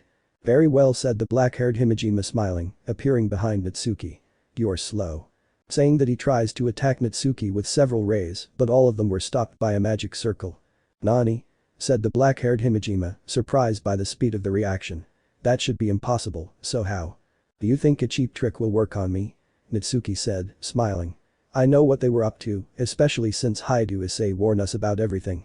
Saying that, Nitsuki creates a magic circle in front of her, making some chains appear which went towards the shadows, trapping what appeared to be a girl with short blonde hair in a schoolgirl outfit. "Asper-kun," the black-haired girl said, surprised by what had happened. "How?" "Himejima-san, you have several gaps in your defenses, including letting her go free," Nitsuki said, looking at the blonde. "Wait, is this a transvestite boy? Well, what does it matter? Put it down now," said the black-haired Himejima seriously and angrily, launching several beams which were stopped without any problem. "Damn it. Let me down," said the blonde transvestite named Gasper, crying. "Disappear," said Nitsuki, making Gasper disappear, sounding the announcement that he was defeated. "Now all that's left is you." "Damn," said the black-haired Himejima furiously, "I have no choice, I'll have to use that dirty blood." "Nani?" Nitsuki said, confused. "What will you use? Is it that thing your mistress gave you to boost your powers? If so, it's completely useless." "Not at all, that was just for Kaneko, Kiba, Gasper and Asia," said the black-haired Himejima, smiling as she began to shine. "Be amazed by what you will see." When she said that, her clothing became more luxurious and she grew 2 pairs of black wings. "The Tenshi mode," said the black-haired Himejima, smiling. "Now I am stronger than you." I see," Nitsuki said seriously. Ara, is the little one jealous? Said the black-haired Himejima smiling. Are you jealous of my body? Is it because you have very small breasts? Not at all, Nitsuki said unimportantly, slowly increasing her size to be a little bigger than Himejima and have a voluptuous body. Why would I have to be? DSK, you lose anyway, said the black-haired Himejima angrily in Azuma Onageru. Saying that he creates a large spear created by his lightning which he throws at Nitsuki, but it disappears and appears somewhere else. You still don't know it's useless, do you? Nitsuki said seriously. You're still weak, even with it your power hasn't increased drastically enough to reach me. Damn old woman, said the black-haired Himejima furiously, creating several lightning spears which she threw. You must die. Guardian, Nitsuki whispered so that a golden armor appeared and stopped everything as if nothing had happened. Nani? What is that? Said the black-haired Himejima, confused. What the hell is that, damn witch? This is what protects me, he said with a smile to finish it. Saying that, the golden armor hits Queen Gremory to pierce her stomach, causing her to leave the raiding game. Okay, now all that's left is the Gremory, said Nitsuki, disappearing next to the golden armor. But Seekvaira Agares, who was in front of the redeemed Rias Gremory, who was next to a blonde in a nun's outfit. It seems that you have arrived alone, Seekvaira said, the redeemed smiling. Your servants are weak. If that were the case, why were the only warnings about your pieces coming out? Said the green-haired woman smiling, adjusting her glasses. Tell me your excuse, Rias Gremory, I'm all ears. They probably cheated and used the Sekiryuutei to beat him, said the redeemed seriously, and you must know that he is banned in that game, right? You're wrong, we never used Issei at any time he has ever left the base, so don't come with your nonsense, Rias said the green-haired girl seriously. We know you cheated. What are you talking about? The redeemed asked seriously. Did you give your pieces syringes that gave them more power, or am I wrong, girls? Said the green-haired girl while Shizuku, Asuna and Nitsuki appeared. That's right, those things made them increase their strength considerably, but it still wasn't enough, said the black-haired Asuna seriously. DSK, I'll have to talk to Oni-sama later, the annoyed redeemed whispered. I don't know what you're talking about. The Staudier Queen confessed it. Rias Gremory herself said that your rook bishops and knight had a syringe with a liquid and trusted to the point of losing, said the black-haired Nitsuki, seriously surprising the three women of the Agares group with the change of appearance. When did it change? The three Agares women asked themselves. Still, you have no proof of that, and if I wish, I can have Oni-sama arrest you for treason to the underworld, said the redeemed smiling, and if you want a chance then Seekvaira Agares, face me now, and perhaps I will spare the lives of your servants. You can use any weapon, but you still won't beat me. So this is what Issei meant. Can he predict the future? Said the green-haired girl seriously, in her mind taking out the wyvern. Very well, you and me, just Rias. Very well, and I see that little thing will be your weapon, said the redeemed smiling. Well, mine is Gram. Saying that, Rias Gremory makes a black sword appear which emitted a great amount of demonic power. Haha, you still want to face my Seekvaira Agares? Said the redeemed laughing. That's right, and I'm very sure that I can beat you since Issei promised it to me, said the green-haired girl smiling. Balance breaker. Nani? The redeemed said, surprised and confused. When she said that, a crimson armor with green gems as well as some golden parts covered the heiress Agares and made her emit a great amount of power, making Rias Gremory nervous as well as her bishop. Balance breaker boosted gear scale male, said the green-haired woman looking at her current armor. Incredible, is the Red Emperor Dragon armor, but how? Seekvaira, this is a small gift as a prototype, said the brown-haired man through a communicator while he was on the roof of the initial base. The wyvern allowed you to obtain the power to release a version of the balance breaker adapted to your body. You are the first to use it, and I knew perfectly well that it would look great on you. And I see, said the green-haired woman blushing, although it leaves a lot in sight. Sorry, it was the only way to adapt it to a female body, said the brown-haired man. Well, it doesn't matter, let's test the power of the Red Emperor Dragon, said the green-haired woman smiling. What the hell is that? Didn't I say the Sekiryuutei can't participate? The redeemed said angrily. I'm sorry, Rias Gremory, but Issei is not the one participating, and you have pointed out that he and only he could not participate, but you never said that we could not use his power to defeat you, said the green-haired girl appearing in front of the redeemed. So keep quiet. Saying that, he repeatedly hits Rias as well as throws the legendary demonic sword away to hit her several times, as well as a kick to the face which sends her against one of the buildings, causing the blonde to quickly go to help her. Rias-sama, said the blonde nun approaching the redeemed to begin healing her. Are you okay? Damn it, said the redeemed getting up. Furious Asia from behind starts healing me, and it's an order. Hi, Rias-sama, said the blonde nun nodding. Even so, it won't be enough, Rias Gremory, said the green-haired girl appearing again in front of the redeemed, hitting her in the redeemed's face and throwing her against the building again to appear in front of the blonde. You won't help me or hinder me anymore. Saying that, he headbutts her, knocking the blonde unconscious and knocking her out of the raiding game. Damn, they were all bucking useless, said the retard being from the hole, furious no one could against those bucking weaklings, and yet they call themselves servants of Rias Gremory, they are trash. Be quiet Gremory, said Seekvaira seriously appearing in front of her making her eyes shine for a second and hitting her in the stomach to kick her and then taking her by the hair to knee her in the face. Have you given up? Then no said the retard weakly but angrily. You will remain silent from now on saying that Seekvaira hits Rias Gremory's face with great force, breaking her nose and leaving her unconscious, thus ending the rating game we won, sigh. But that the five were transported to a room where above them were the four current Mau, as well as several elders of the Demon Council. Okay, now what are you planning to do, Mau? The brown-haired man asked seriously, looking at the crimson Mau. Are you going to come with your nonsense about us cheating, Sirzechs Lucifer? Why do you think that? The retard asked seriously, creating a sphere of power of destruction. I could erase your existence now if you're making false accusations. You can fool everyone here, but not me Sirzechs Lucifer said the brown-haired man seriously I know every move and everything you've done. What the hell are you talking about? The retard asked, annoyed. I know everything about you Sirzechs Lucifer said the brown-haired man seriously making a wyvern appear. These can store videos, as well as create maps in seconds, by flying over a certain area. What does that have to do with anything? The retard asked seriously. Just look said the brown-haired boy smiling, showing how Sirzechs had given him the syringes with the unknown substances. Was he asking something? That video is fake Sekiryuutei said the serious retard. But this you should leave the position due to corruption, but the council doesn't care in the least, said the brown-haired man looking at the old people who were unimportantly watching the video, so that would be it, your sister promised me immunity from past crimes and some future ones, as long as I stop screwing around all my life, and that includes you. As Sekiryuutei you must withdraw now before your rights are removed and it is decided to lock you up again, said the serious retard.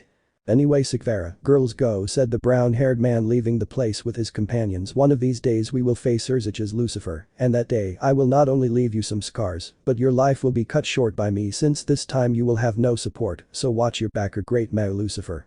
Saying that Hyoudou Issei and the Agares group disappear from the place. New members of the Agares group. Now Hyoudou Issei was in one of the many underworld forests in search of new members for Seekvaira Agares' entourage, being until now that he had not found one for himself at a good level or so he thought. At a safe distance and from which someone with some experience could not detect was a black-haired woman with a pair of cat ears as well as two tails, and she was wearing a kimono which did not hide her body at all. So there's the boy who apparently has some problems with demons Naya, said the black-haired girl smiling, maybe I can get him to join us or maybe that. But Issei who continued walking without looking back he stopped confusing the woman. You better come out of your hiding place if you don't want me to get you out of there, said the brown-haired man seriously turning around wandering demon class SSS Kuroka older sister of Kaneko Taoju, one of Rias Gremory's pieces more specifically the tower. Wow, I thought it would be easier to take you by surprise Naya, said the woman appearing in front of the brown-haired man, but I think I couldn't do anything against the legendary Sekiryuutei, who had a confrontation against Sirzechs Lucifer, Ajuka Beelzebub and several leaders of demonic clans 3 years ago, and was imprisoned years later. They didn't capture me, I let myself be captured, said the brown-haired man seriously I wanted to make them feel superior, to take them by surprise, and slowly tear away that stupid ego of theirs. But in the end you ended up serving as a piece for the heiresses Sitri and Agares, said the black-haired woman smiling. If I'm honest, those two weren't in my plans, but now they're more important than anything, said the brunette seriously. But I think we've gotten a little sidetracked, so what are you doing here, vagrant demon Kuroka? I came with you because there is someone who wants you to ally with him, said the black-haired woman smiling. Do you know the Cow's Bridge? English, the organization in which there are demons, fallen angels, humans, as well as other races including angels who do not like how they live and want to overthrow their new leaders and create a future they want, being guided by Rizavum Live and Lucifer, along with his right-hand man Euclid Lucifuge and his bodyguard, the most powerful evil dragon Krom Kruich, or am I wrong?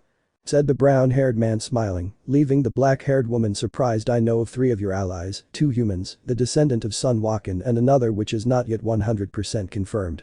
Why, how do you know that? The black-haired girl said, surprised and nervous. Who the hell are you?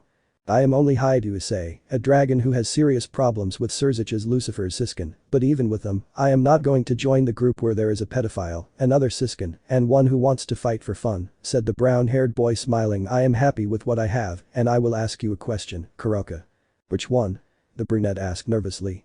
Join me, or rather the entourage of Seekvaira Agares, who is a novice demon who wants to grow by obtaining pieces that will serve her in the future and stop being seen as a simple object, as well as start being taken seriously," said the serious brown-haired man. "You could be one of her remaining pieces and see your sister Kaneko, or rather Shirin." "What will I gain besides seeing her?" the brunette asked, clenching her fists. "Total protection from the demons who have sought you out, anything you wish for as long as it's within my reach, as well as becoming stronger so you can recover and protect your little sister," the brunette said, smiling. "Doesn't that sound incredible? Do you accept or not?" "Are you sure no one will try to lock me up?" the brunette asked seriously. "And that I'll be able to have Shirin with me?" "That's right, you'll have your sister and immunity against the underworld, as long as you follow some of Seekvaira's orders and some of mine," said the brown-haired man, smiling. "But don't worry, I'm not a crazy hexwell maniac who only thinks about tits or asses and would buck the first thing he found. I'm not that kind." "How can I believe you?" asked the black-haired woman. "Technically, if I were to make you mine by force, you'd already be mine," the brunette said seriously. "Or did you forget that I fought the current Mao Lucifer, who is in the top 10 strongest existences? Do you think you could beat me?" "You're right," the black-haired woman said, sighing. "I'll trust you, but if you lie to me." "Don't worry, I never lie," Kuroka said the brunette seriously. "Well, I have lied, but not to a woman who will be important to me in the future or someone close to me." "I understand and I trust you," said the black-haired woman seriously, "so let's go with your Mr. Seekvaira Agares, Naya." "Very well, though, don't do anything stupid," Kuroka said the brunette seriously, looking at her. "If you want to see your sister Shirin." "I understand," said the black-haired woman seriously, "and I won't do anything stupid like you say." "I hope so," said the brown-haired boy, creating a dimensional crack with his left hand to disappear from the place and be in the house of the human world of Seekvaira Agares, who was surprised to see the Nekomata. "Issei-kun, what is she doing here?" the green-haired woman asked seriously. "You know she's wanted by the entire underworld." "I know, and she will be your new bishop, Si-chan," said the brown-haired boy, smiling. "What?" the brunette said, surprised. "What did you do to make him accept?" "Technically, nothing special," said the brown-haired man, "just immunity from the underworld, seeing his sister and any other wish he asks of me, as long as it's within my reach." "And I see," said the green-haired girl, understanding. "So Kuroka-san, are you willing to be my bishop?" "If Issei Naya told me everything," Naya said the black-haired girl seriously, "so I will be part of your entourage." "I see Issei," said the green-haired girl, handing the brown-haired boy a bishop piece. "Very well," said the brown-haired man, taking the piece to give it a little power, increasing its capacity and making it worthy of a queen like this or more. That's enough," said the green-haired girl, smiling nervously as she looked at the black-haired girl. "Very well, Kuroka-san, from now on you will be my first bishop." Saying that, Seekvaira Agares begins to do the ritual to make Kuroka her servant at the end. "Okay," said the green-haired girl, sighing, "you are part of my nobility and family, Kuroka-san." "I see, Naya," said the black-haired girl, "even so, I feel the pieces very different, as if they were stronger." "Effect of improving the pieces by my power," said the brown-haired boy with a slight smile to look at the green-haired girl. "Si-chan, I'll go somewhere else." "What? Where to?" asked the green-haired girl. "I'll get more pieces for you," said the brown-haired man, taking her chin to kiss her, blushing, but making it correspond as the few seconds passed between them.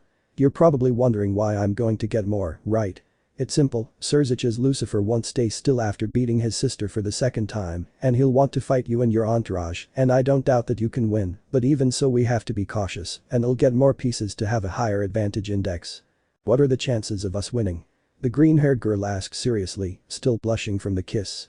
"If I participated 50%, and not because I can't beat him, but because his pieces could make everything difficult for you, and if you beat him we lose," said the brown-haired man seriously, "and without me 20% or less." "And I see," said the green-haired girl nervously, "I'm counting on you, Issei." "Don't worry, I always keep my promises, right?" asked the brunette, smiling. "You're right, I'm not going to worry," said the green-haired girl, smiling. "Good luck." "Very well, and Kuroka, get along with the other girls," said the brunette, disappearing from the place in a blink of an eye. "He's fast," said the black-haired Nekomata, surprised. "And that was only if he used his sacred gear," said the green-haired woman, smiling, surprising the black-haired woman a little. "If you knew what it can do at its maximum power." Back with Issei, who was flying with a pair of dragon wings around the world while using camouflage magic to go unnoticed by everyone.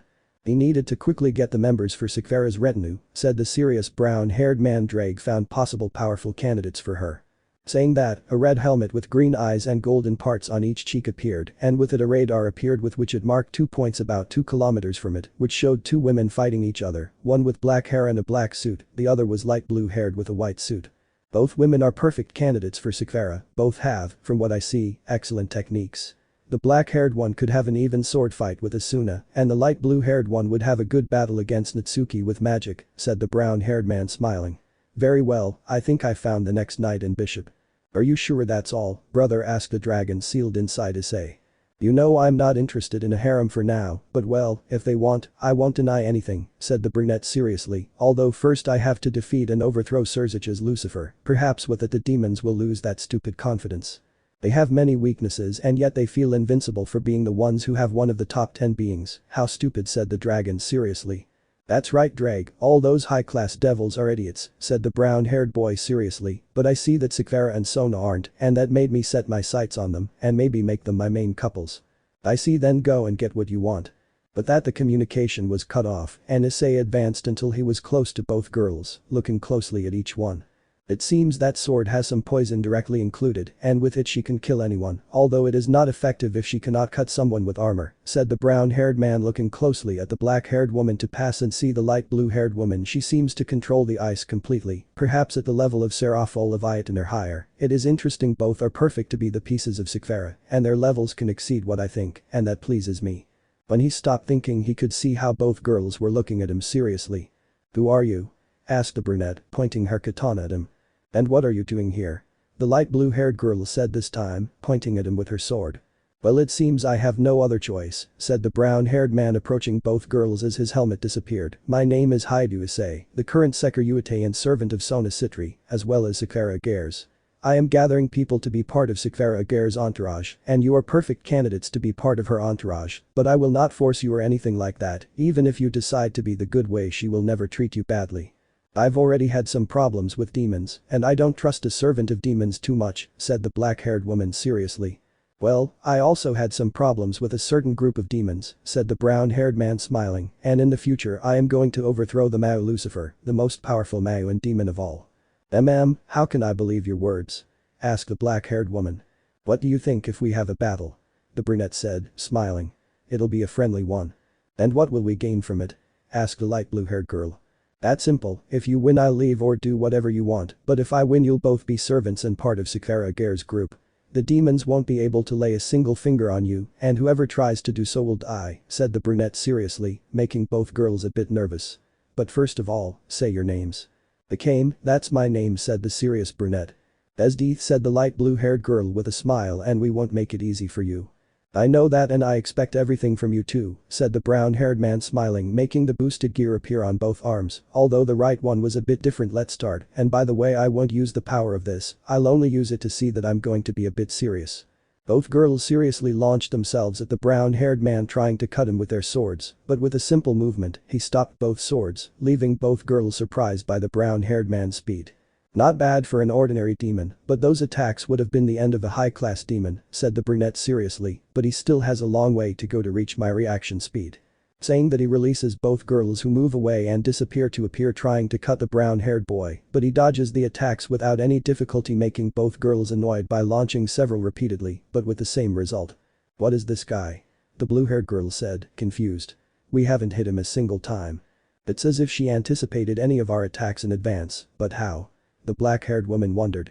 I don't need to react to anything if I let my body have its own judgment, said the brunette smiling. Let's try it. Both of them run again, but the light blue-haired girl freezes time to repeatedly cut the brunette, and when she made him run again, she saw that he didn't have a single cut. What? Said the light blue-haired girl incredulously, but how? If I stop time? I already said it, I don't need to think about myself to be able to dodge his attacks, just that he himself reacts, said the brown-haired man smiling. So will you keep trying more or do you want me to start moving? Both of them stood on guard completely serious, waiting for Issei's attack. Okay, that's a yes for me, said the brunette, seriously appearing behind them. That's all. When he said that, both women fell to their knees, sweating and sounding completely agitated. What was that attack? Said the black-haired Akame, exhausted. We couldn't see anything, said the light blue-haired Desdeeth, just as exhausted as the black-haired one. I know that, I moved at a speed that the human eye couldn't follow, and I only gave them a few light blows to their weak points, said the brown-haired man seriously. Don't worry, they're not deadly at all, the blows will only make you feel very exhausted for a couple of minutes, and then you'll be better. And I see, said the black-haired woman sighing, we lost and we accepted defeat. She's right, said the light blue-haired girl sighing, we will be pieces of Seekvaira Agares. That makes me happy, said the brunette smiling, approaching both of them to take them by the shoulder and transfer some energy to them. With this, they will be better than ever. And I see thank you, said the black-haired girl surprised, but who or what are you? I already told you, I'm simply a dragon boy who carries the legendary red dragon Emperor Drag, nothing more than that, said the brown-haired boy seriously. Really, just that? The light blue-haired girl asked seriously. Well, as you know, servant of Seekvaira and Sona, said the brown-haired man creating a crack with his left hand, but well, walking it would be better if I took them and introduced them to Seekvaira. The three entered the crevice to disappear from the place. Origin. In what seemed to be a completely destroyed city as well as hundreds of dead children, men and old people, as well as almost 1,000 demons who brutally raped women and minors, they had no compassion for any woman, even 10-year-old girls were raped by all of them while they laughed and had fun with the women. In the midst of all this, emerging from the rubble, a 7-year-old boy could be seen looking at everything without emotion or importance, while some of his parents were killed by decapitation. He showed no anger, rage, or hatred, only an empty look, while a light layer of crimson and emerald energy was emitted from his body. So the stories were true, said the little brown-haired boy, looking at the demons as they continued raping the women. Demons exist and they would bring about the end of the world, but this end is stupid. As he said that, a crimson gauntlet with a green gem and golden spikes slowly began to appear from his left arm. Demons are beings completely different from those described in the stories, they look human, said the small brown-haired boy without importance. They may have passed in front of me countless times, and I never realized it, that's why now everything I once knew is garbage. Boy, do you want revenge? Asked a voice coming from inside the gauntlet. Revenge? Why would I want that? After killing them, they'd send others for revenge, and more of them until there was no end to them, the brown-haired man said without interest. Even so, they don't notice me. They're too confident because their number is so large and they've killed almost everyone. They think they're invincible, and I hate that. What is your wish? Said the voice inside. I want to show them that their trust is their downfall, said the brown-haired man. Not revenge, not hatred, not anger, just because of their trust, just for that I want to finish them all off. Why? Asked the voice. Watching them rape women and girls, that's what they find fascinating, old friends, neighbors, all of them are being raped by those demons, said the little one, but it still doesn't interest me, like I said, I don't hate them for that, I detest their confidence. I see, would you teach them a lesson? Asked the voice. No, I will only show them that being overconfident is the downfall of everyone, said the serious boy. I will show everyone that no one is strong if they are overconfident. They died because they were ignorant, because they did not know or believe that demons existed. So you want the power to show them their biggest mistake? The voice asked once more. If that's what I want, said the boy, I'll show you what happens when you get too confident. What would you give in exchange for power? The voice asked once more. My soul and body, if necessary, I will give everything I have, said the boy. You and I are one and the same, physically and mentally. Sounds interesting, said the voice with interest. Are you sure about that? Once the deal is made there is no going back and you will never be normal, never again. I don't care, the boy said without interest. I will only show all the demons their destiny, imminent death. Ahahaha, I like you, but I will tell you my name since for thousands it will be your name and title, said the voice laughing. My name is Drag, I am the Welsh dragon, the celestial dragon, the Sekiryuutei. Now you and I are that. I see a dragon, I understand, said the little brown-haired boy. Then let's be one, I'll be the same Sekiryuutei reborn. I'll have to activate the curse so you can kill the demons by showing your power, said the one now called Drag. Very well, activate your curse, he said with a slight smile.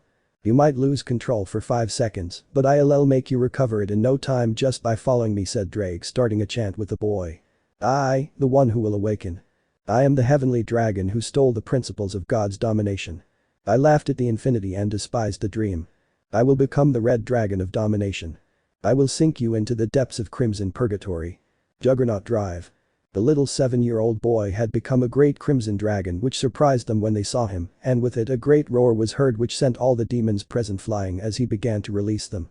They said the monster here was a child, but how the hell can a child have such power? Asked one of the demons, scared. Leave your fears for later, even with that shitty power he's still a kid, so kill him now, said the leader demon. They all launched themselves at the dragon, but as it got close, its eyes shone, and with it, all those closest to it were torn to pieces, leaving the rest seriously injured. Within a few seconds the same word boost was heard several times as the dragon's chest accumulated great power within it too. The large laser destroyed everything in its path, creating a huge explosion that devastated everything at a great distance. Now we could see Hyoudou Issei lying in his bed next to Sona Sitri and Seekvaira Agares, who were hugging his torso as if they were deeply asleep. That time when, said the brown-haired man, looking at his hands to see how they were quickly covered in red scales, my body is still not 100% dragon, the record of what I have is 97.8%, there are only 2 organs left to dragonize, the brain and the heart, not recommended. When he said that, the brown-haired man gritted his teeth angrily, while also clenching his hands. Without those 2 organs, the possibility of defeating Sirzechs Lucifer on his own ground and the council elders, said the brown-haired man, closing his eyes as he saw each possibility always ending in the same result, even 85% if the body is not complete in dragon, Draig brother dragonizes the rest. Sure, you know what will happen, said Draig seriously. Everything that was your past would now be false, and those humans who knew you will forget you, it will be as if you had never existed, and now you will be me, you will be the Welsh dragon. It doesn't matter if I want to achieve my goal, I will do it, said the serious brown-haired man. I understand, your pain receptors will have to turn on, and you will have to endure all the pain you are going to receive, you will feel as if both your organs are being torn out, said Draig seriously. Whatever, do it now, said the serious brown-haired man. Very well, that pact you made will be completely fulfilled today, said Draig smiling, it was a pleasure to remain apart, but now it is time for that to change.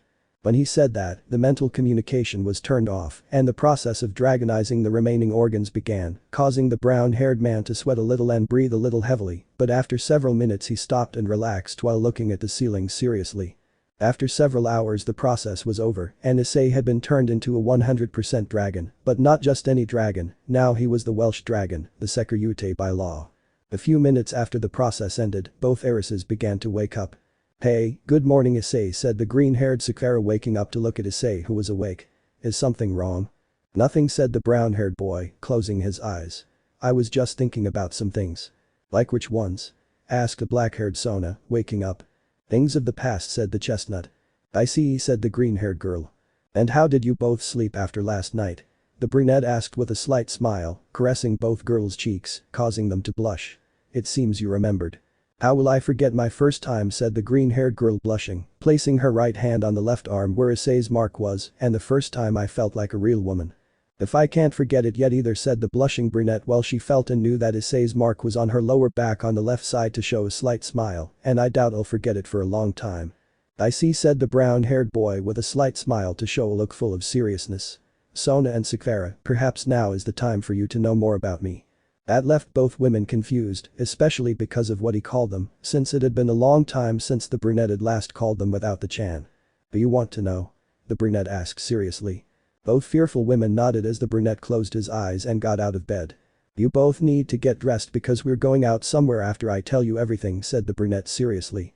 They both nodded and started to change into their usual clothes to go to the living room where the brunette was waiting for them on the couch. What I'm going to say is only for you two for now, said the brown-haired man seriously. Why say? Seekvaira asked confused. It's not that I don't trust the other girls, but I'll only tell those who carry my brand for now, said the brunette seriously. I see, I understand, said the serious black-haired woman. Do you know about the Crimson Beast massacre from 10 years ago? The brunette asked seriously. This surprised both heiresses since until now only high-class demons and above had that information due to the seriousness of the matter. That's right, Issei, said the black-haired girl. 10 years ago, a group of more than 1,000 demons were sent to a base of the fallen angels who planned to attack the capital, but the base was located in a human city. Even so, when they arrived, they only found the place destroyed by a great crimson beast which had annihilated everyone, and when seeing the squad it killed most of them, only 2% managed to return, and one is still alive to this day. I see, as expected the elders of the council along with Sirzechs Lucifer and Ajuka Beelzebub all changed, said the serious brown-haired man. Hey, what are you talking about, Issei? The green-haired girl asked, confused. The demons were not going to destroy a base of fallen angels, they were going to destroy a human city along with me, said the brown-haired man seriously, surprising the two heiresses. They killed the children, men and the elderly, but left the girls and women to satisfy their hexwill desires, forgetting their original plan. Impossible, said the green-haired girl incredulously. It's the truth, I witnessed all of that, said the brunette seriously. My parents died in front of my eyes while women were raped alongside 10-year-old girls. So you're looking for revenge for what they did? The brunette asked seriously, but the brunette shook his head, surprising her. Why? Anyone in your situation would want that. But not me, said the brown-haired man seriously. When I looked at my dead parents, I didn't feel anger, hatred or desire for revenge, only nothing. Really? The black-haired woman said, surprised. That's right, but I could still see that the demons were giving their all and were ignoring me while they did it. They didn't care about anything, even though they knew I was their target, said the brown-haired man seriously, and instead of killing me directly, they started bucking everything they saw moving. So I decided to sell everything to Draig to use the maximum power I had at that moment, the Juggernaut Drive. Juggernaut Drive? Asked the green-haired girl confused. That is the curse which is released in a state of rage, which gives you a great increase in power enough to kill gods, said the brunette seriously, surprising both girls, although now that is useless to me, as well as the balance breaker or any improvement it has. Why do you say that, Issei? Sona asked confused. I reached a maximum power of Draig. I have the power that the Sekiryuutei once had, said the brown-haired man seriously, but to achieve it, I had to give my soul, body, blood, flesh and everything of me. In short, me and Draig are one and the same being now. Then that shouldn't be possible, said Seekvaira surprised. I know, but that happened, said the brown-haired boy smiling. Now this is not my true form, it is only my human appearance, the true one releases my maximum power, and before, not having my 100% dragon body, it damaged the only organs that were human to the point that I could die.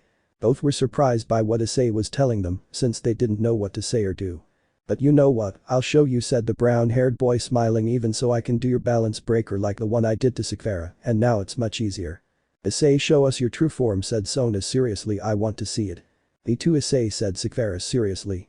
I see very well if that is what you want, but first, said the brunette, getting up from the armchair to open the door and take Tsubaki and Momo, who had spied and listened to everything they already know.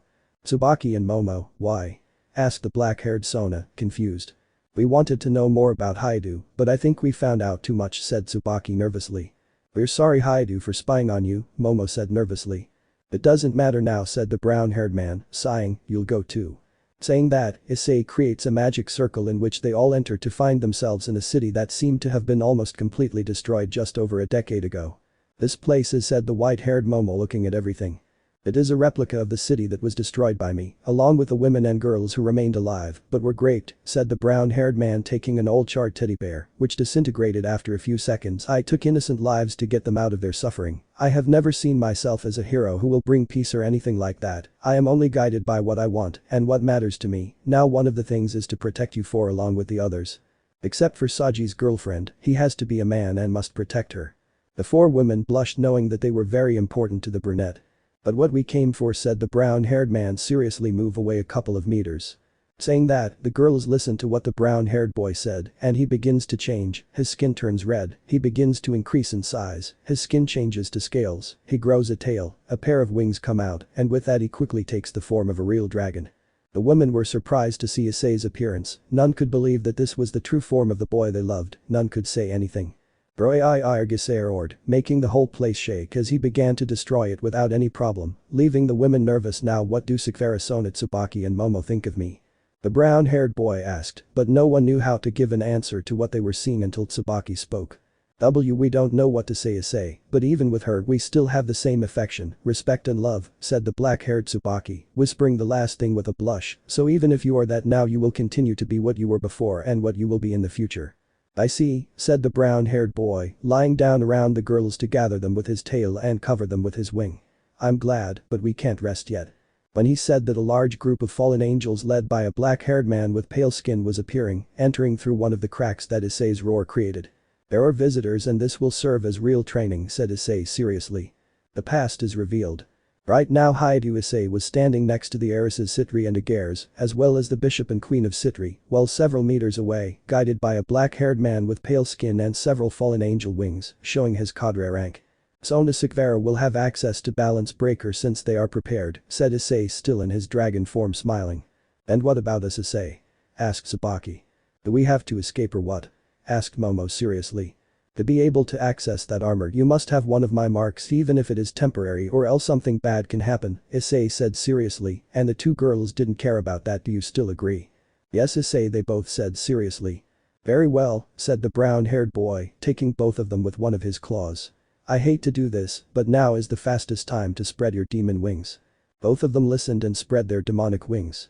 Very well, said Issei, returning to his human form for a short time, both of you will not be able to have any other partner after this.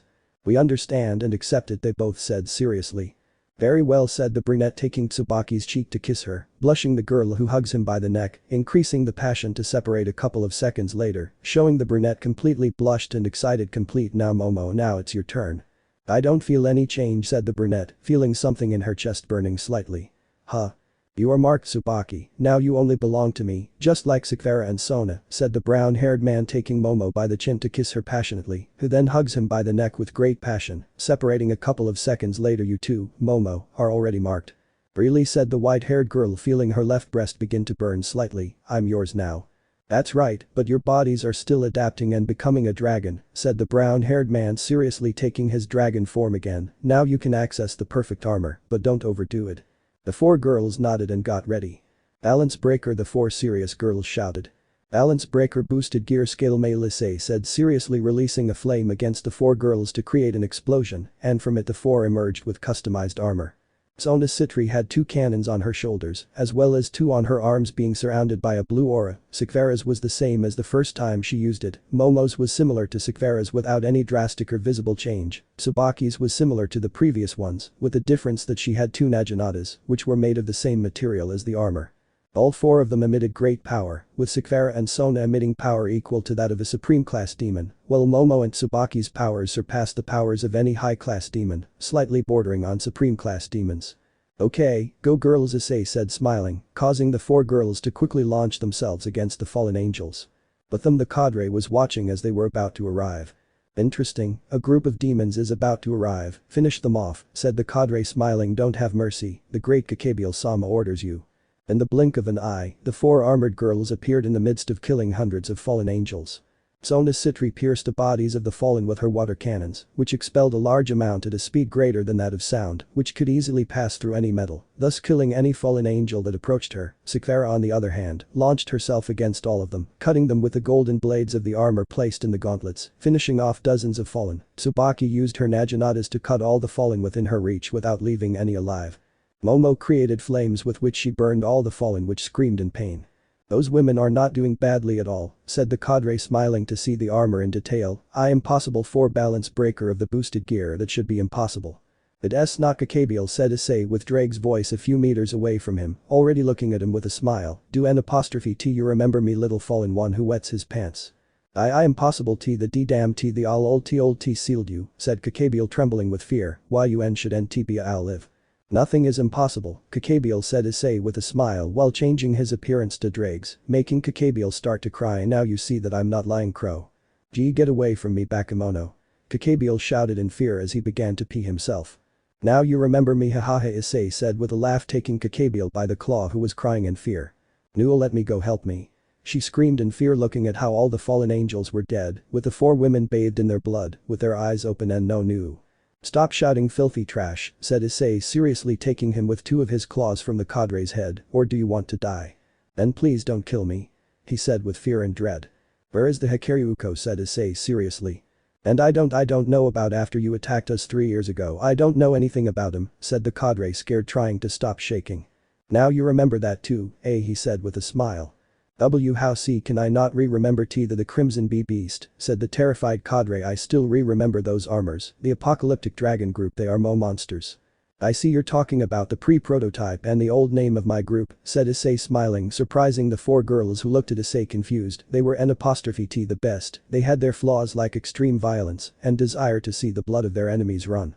Some very powerful versions, but while you used them you got lost in your murderous impulses, but I ended up with a large part of their army of fallen angels who tried to attack me, but you know I already forgot, and I don't hold any resentment or hatred towards you, so I forgave you for being an idiot. Damn you. The cadre shouted with hatred and tears. I hope you're out along with those bitches. Ami Washington motion, Issei said seriously. Nai, said the cadre, feeling his chest being pierced while looking at how Issei's tail had completely pierced him. And no, I impossible.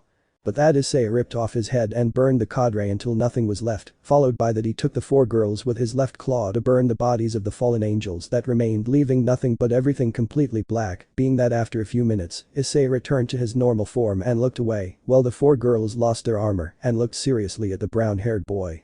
Issei, what did you mean by pre-prototypes? Sona asked seriously, please answer me.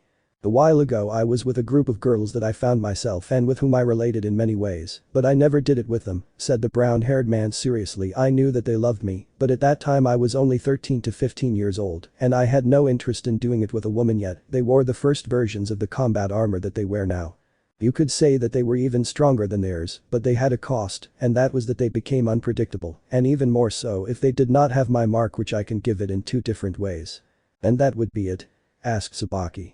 Through a kiss or through sexual relations, those four received the first one, as well as Tsubaki and Momo, but Sona and Seekvaira had the mark by the second form, although they first had it through the kiss, said the brown-haired man looking at them. Each one was completely different from the other, although in themselves, they had similar abilities. They were not identical at all. Their names were? Asked the green-haired Seekvaira.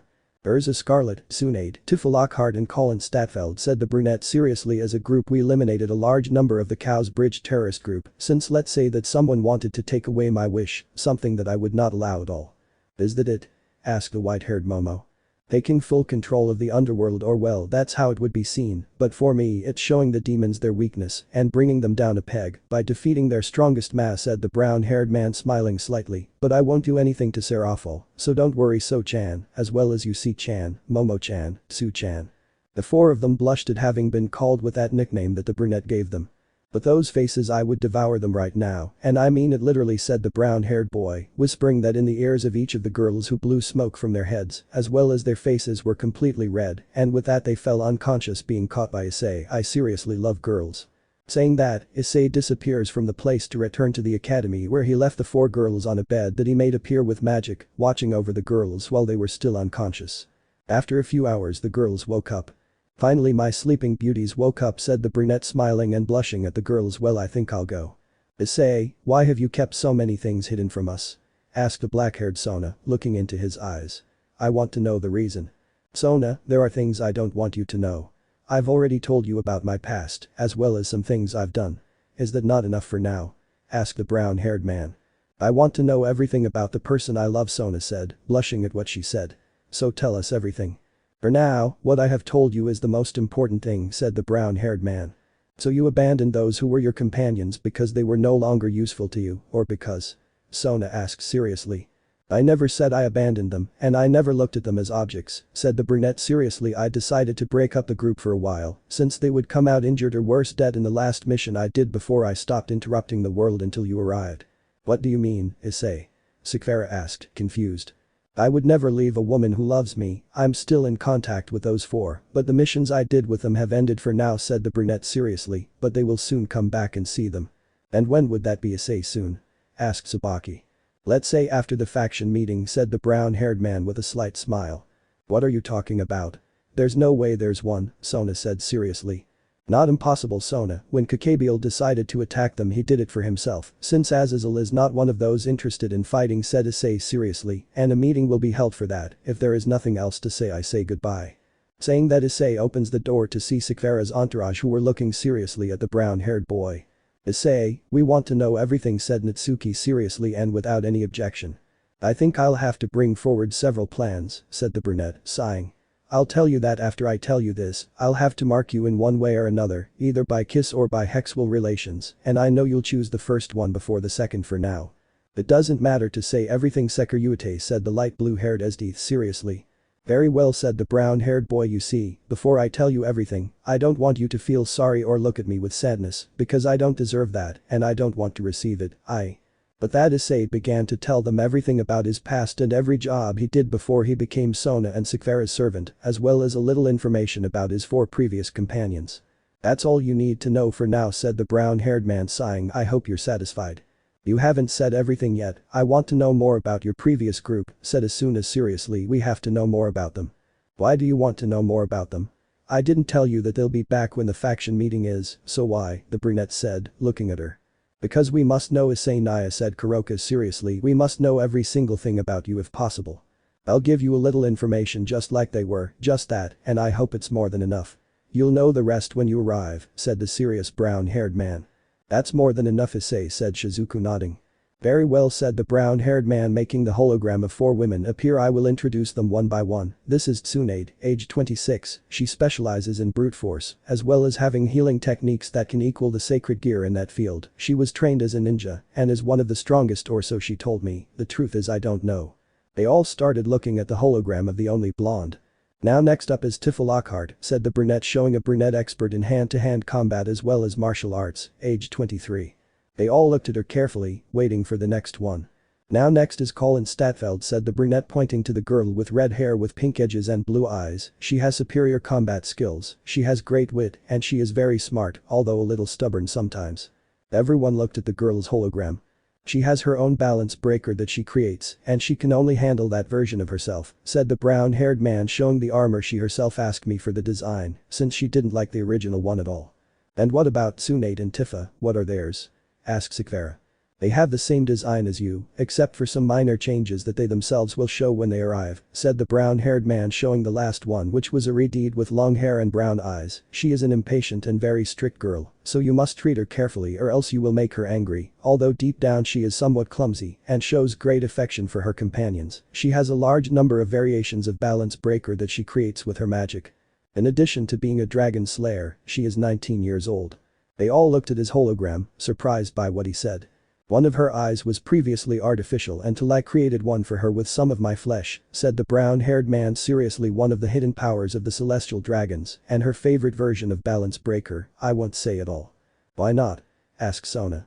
Let's say that version isn't the best for fighting, and there's only one thing she likes, but I won't deny that it suits her well, said the brunette, showing a small blush that would escape anyone's notice. But hey, you already know everything about them, are they better now?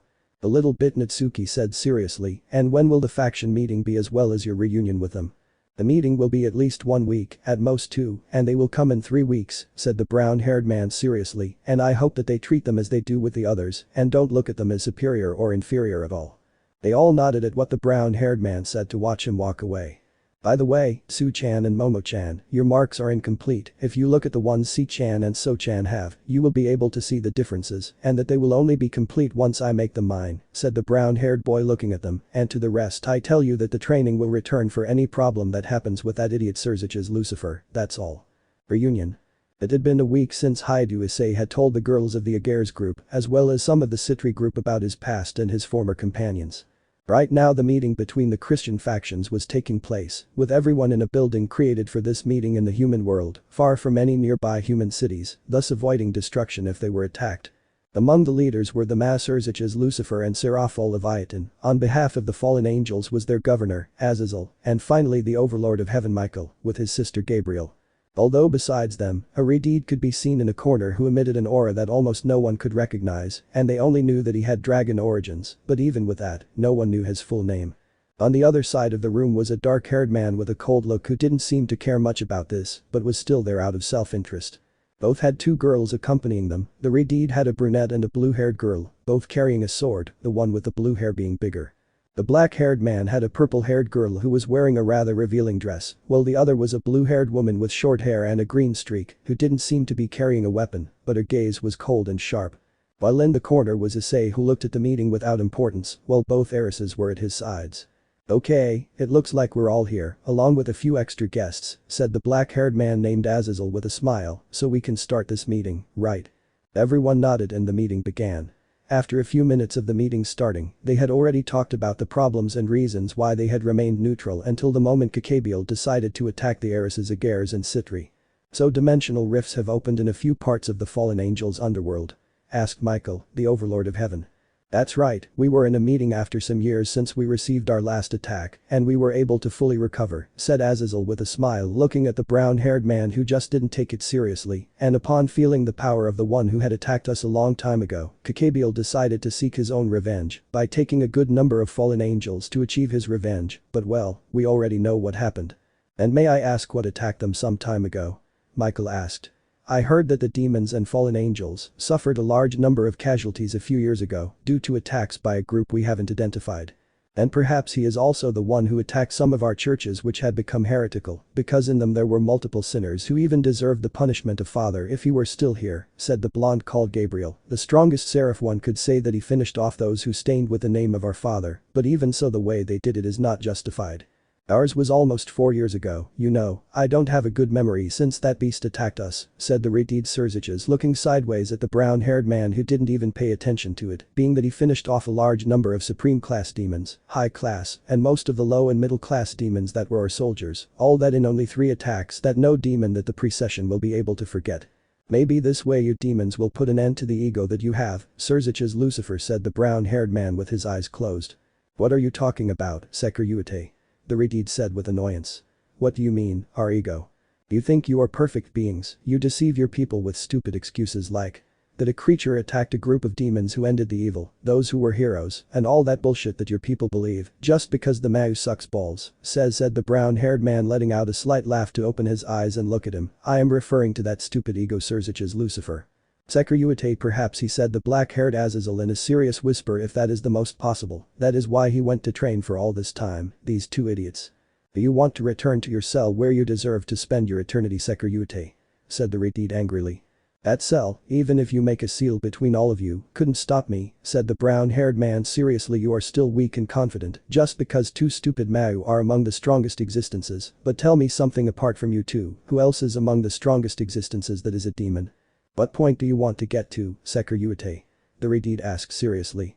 Just because you have a position in more powerful existences, being at least 10 times stronger than a common Mau like Serapho Leviathan, you think that anyone here is going to lick your feet begging to be your boar, said the brown-haired man seriously, when if all the cadres and Seraphim united they could wipe out, if not all, 65 to 80% of their race, including UMass at the top of existences. Do you think you're the most powerful dragon in existence? Don't make me laugh, Sirzechs said, annoyed. So go book yourself with the boars you have. More respect to women who could kick the ass of your supreme class demons, Sirzechs Lucifer said the serious brown-haired man exerting a pressure that made a large part of those present get nervous, except for the 2 mysterious men with their girls, the heiresses and Sirzechs himself, who was trying not to get nervous. I do not go around the bucking world, claiming a strength that not everyone can match. I obtained this power by making a pact with the dragon of Wales, and now his soul is not in my left arm, now it is fused with mine. In short words, I am now Draig the dragon of Wales, rival of the Hakuryuku Albion, and I hope it is clear to you bitch. Those who didn't know this were completely shocked, not knowing what to say to what they had just heard. I didn't expect this, said the red-haired boy, surprised. He fused with a Welsh dragon, interesting. I attack each faction for the stupid things each one did. Said the black-haired man. Well, at least he's doing something good, I guess. Does anyone else want to keep telling me stupid things, or do I have to put them in their place to make it clear that their stupid attempts to defeat me will be in vain, said the serious brunette sighing. So it's time for this meeting to start right now. Hey, who are you for, said Michael, annoyed, feeling the brown-haired boy's gaze making him nervous. I already said with a demon that I have a bucking life far from being stupid sitting in a stupid chair eating chips while the others work like bucking pigs, so you better stay quiet Michael, that even if you are the most powerful overlord and the pillar of heaven, I do not want to have to kill you and leave your sister Gabriel as the future overlord. You have received the message right? Said the brunette seriously, making the blonde nervous who decided to remain silent. Okay, so let the 3 factions start doing those stupid things they always do and let it start once and for all, and whoever speaks again and is nothing regarding the meeting will be beaten. This new Sekiryuutei is laughable, Azazel said laughing. What the hell did I say? Said the brown-haired man, annoyed, slamming him against the table without much force, hurting the governor to a certain extent, but not in an exaggerated way. Oh okay, said the black-haired Azazel nervously, let the meeting begin now. With that, the meeting of the factions began again, this time without interruption until the final point. Very well then, with this the meeting is over, said the red-haired Sirzechs seriously. The peace treaty between the factions has been written. So now the factions have allied themselves, said Michael sighing. Okay, said the brunette seriously, creating an energy field around the heiresses, just as the other 2 boys did the same around their girls, making everyone serious, as an explosion destroyed a large part of the place, showing a brunette, and a black-haired man, both of whom were expelling demonic auras. But who do we have here? The trio of idiots, the boar, the masochist, and the gay man. By the way, where is the pedophile? That would be the Fantastic Four. Who do you think you are, speaking like that to the great Kateria Leviathan Sama? The brunette said arrogantly. Look, I've had a day where things have been going to hell, and if you want, I'll give you the courage to call me Issei Sama, and then I'll sell you for 300 yen with shit, said the brown-haired boy, annoyed. Damned brat, said the brown-haired demon, you must respect your superiors as you do my Shalba Beelzebub Sama. Look, masochist, come here, I'll give you some blows that will make you moan like a boar, said the brunette, annoyed. So shut up, you little pig. Ah, the only thing you know is to talk, brat, or do you want to meet me, Crucerius Matiasama? Said the serious black-haired man. You too, forgotten, keep quiet or I'll knock you out, said the brown-haired man seriously. Azazel, where is the hacker Yuku? Let's say that after his fight he went to train for a long time because he wanted to surpass your power, said the black-haired Azazel with a smile. Do you want me to call him? If you really want to, you can call him, I'm not interested in the least, said the brunette seriously, and by the way, you can also take care of one. Very well, said the black-haired Azazel, creating a magic circle in his ear. If that's the case, let's say I need a small favor, Volley, and in case you don't want to come, here is the Sekiryuutei. When he said that, an albino appeared through a dimensional crack. Where is he? Asked the albino to look back and have the brown-haired Issei in his gaze. Has it been a long time, Hyoudou Issei, or should I call Drake now? Call me whatever you want, Volley, or should I also call you Albion, said the brunette showing a slight smile. Did he also merge with Albion? Said the retard, surprised. You two are crazy. And this is said by the adopted son of one of the first existing dragons, if not the first, said the silver-haired man, smiling with his voice changed, showing more seriousness and superiority. If I remember correctly, your name was Glibbert, or am I wrong? I won't talk to you, said the retard seriously. Anyway, Red, I'll take care of Kateria. Let's say she has a lot of information about the crazy old man we're both looking for, said the albino to calm down, or is that a problem? It wouldn't even be an honor for you to take care of her, said the brunette smiling and with his normal voice. Just like Hyoudou Issei does, I don't need the armor to defeat you, Kateria Leviathan, but what do you say? Said the albino smiling. Do I use it or not? Are you looking down on me, you damn bastard? Said the brunette furiously. Use your damn balance breaker and face me. Very well, she wanted it. If I end up breaking some bones, don't come complaining to me about being an oppressive hexist, said the albino in a mocking tone, so I will use the balance breaker. When he said that, a white armor with blue gems and wings of the same color covered him completely. Very well, now I can say that I humiliated the hacker Yuku, said the brunette smiling. We'll see, said the smiling albino, appearing in front of her to grab her face and drag her more than a kilometer through the mountains. I'm exaggerating a little, but now you Azazel calls Fafnir and goes against a forgotten one, said Issei seriously. Whatever, said Azazel, smiling, taking out what seemed to be a small golden spear with a purple gem balance breaker. Is this a balance breaker party? The black-haired man said angrily. Calm down, Victor Okumura, take care of your women, said the brown-haired man without interest. Azazel, take you to the forgotten one. As you command, Great Issei Sama, said the governor in a mocking tone, hitting Crucery and throwing him away to follow him. They already went against the weakest, but if they want to face me, they will have to defeat my army first, which not even the great Sekiryuutei can defeat. Ha ha ha ha, said Beelzebub, making more than 10,000 demons appear behind him. What would you do, Sekiryuutei? Technically I could turn into a dragon and devour your entire army with you, or you could just step forward, said the brown-haired man with a slight smile. What? Beelzebub said, confused to hear an explosion, seeing how his entire army had been defeated, leaving him surprised, managing to see 4 armors, 2 of them identical to the ones Issei gave to Seekvaira and Sona, along with the 2 pieces of this one, while the rest were different. I am possible. Look, my visitor has arrived, said the brown-haired man, pointing a crimson gun at him, so I say it again, do you want to run with your tail between your legs or die? The decision is yours. Heiku, said the nervous Beelzebub, looking like any attempt to win would be in vain. Jew, said the serious brown-haired man once more. Meeting Part 2. Right now Hyoudou Issei was pointing a gun at the descendant of the ex-Mayu Beelzebub, Shalba Beelzebub, who was showing nervousness at having the brown-haired man pointing at him in front of him. Aren't you going to decide? The brunette asked with a cold look. You're not going to scare me, Sekiryuutei.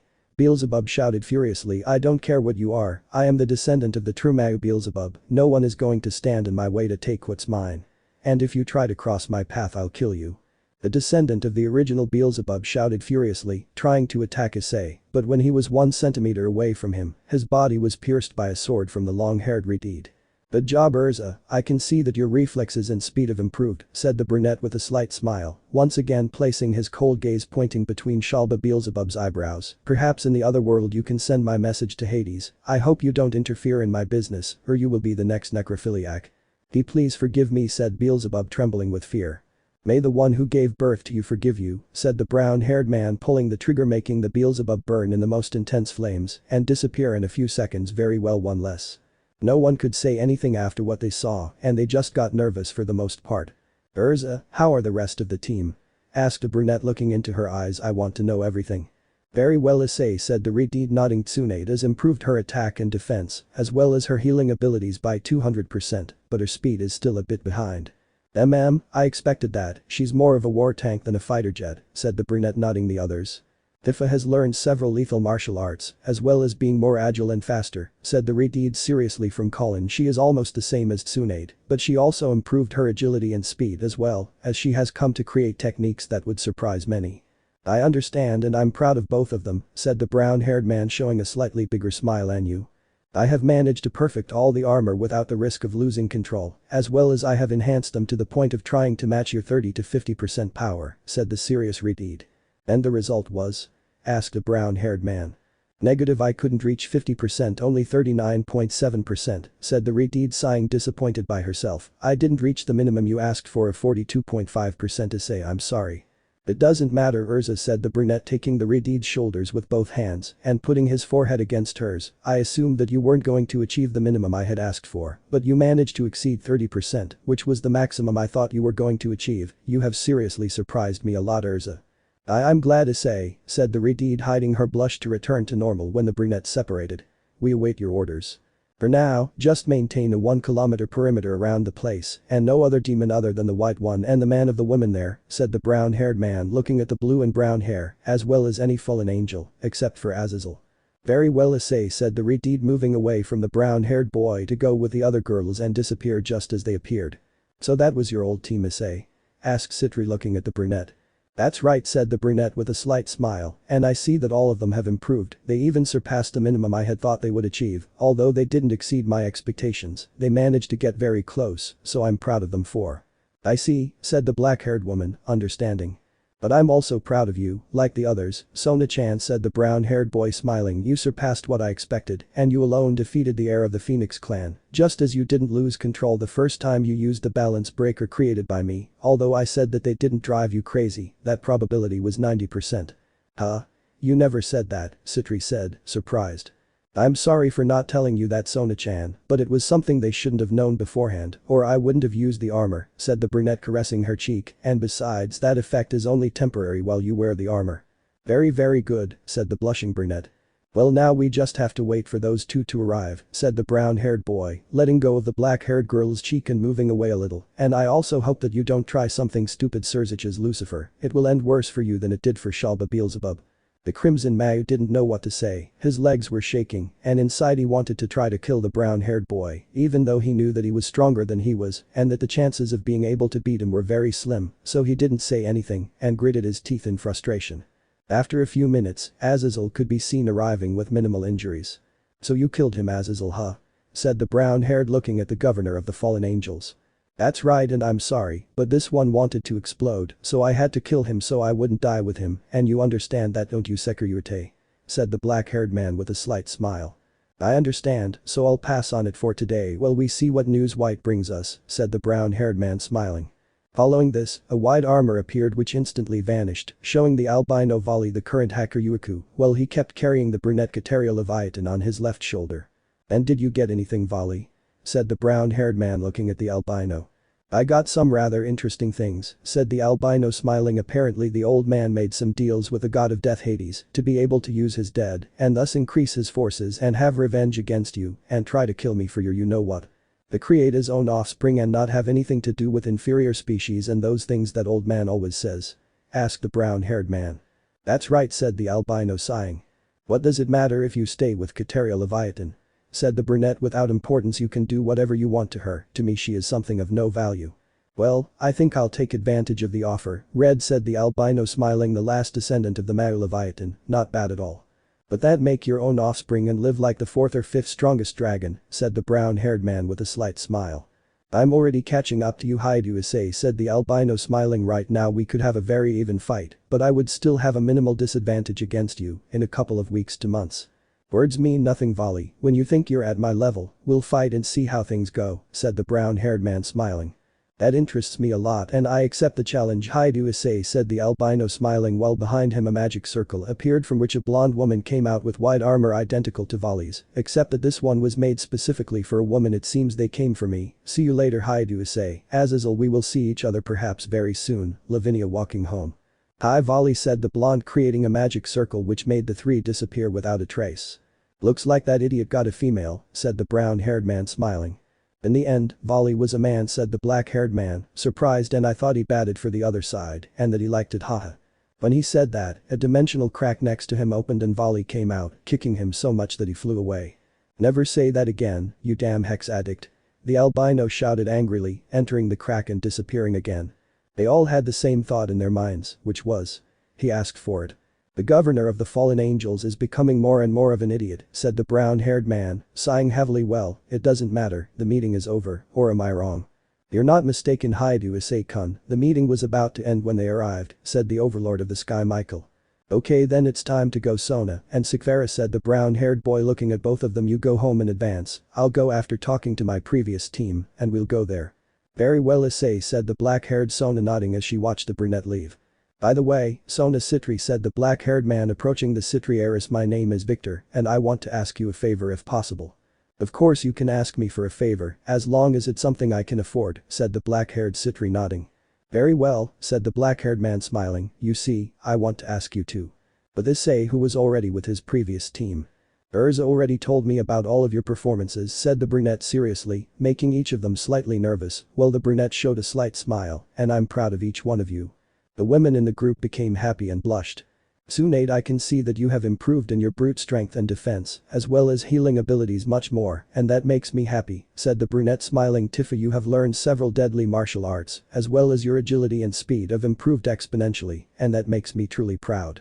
The two mentioned showed a slight blush as well as a smile.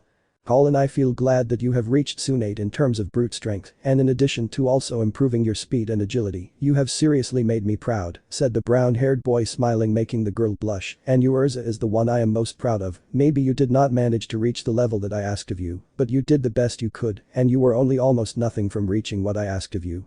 It was only 1.8% what you lacked to reach what I asked of you, and although you have achieved it, I am seriously proud of that, and in addition to improving your skills with the balance breaker created just for you, you have even managed to handle each one of them without any problem, and that when we separated you could barely control 3, and for only a limited time before you began to lose control. Seriously, you are the one who tried the hardest, and that makes me proud indeed.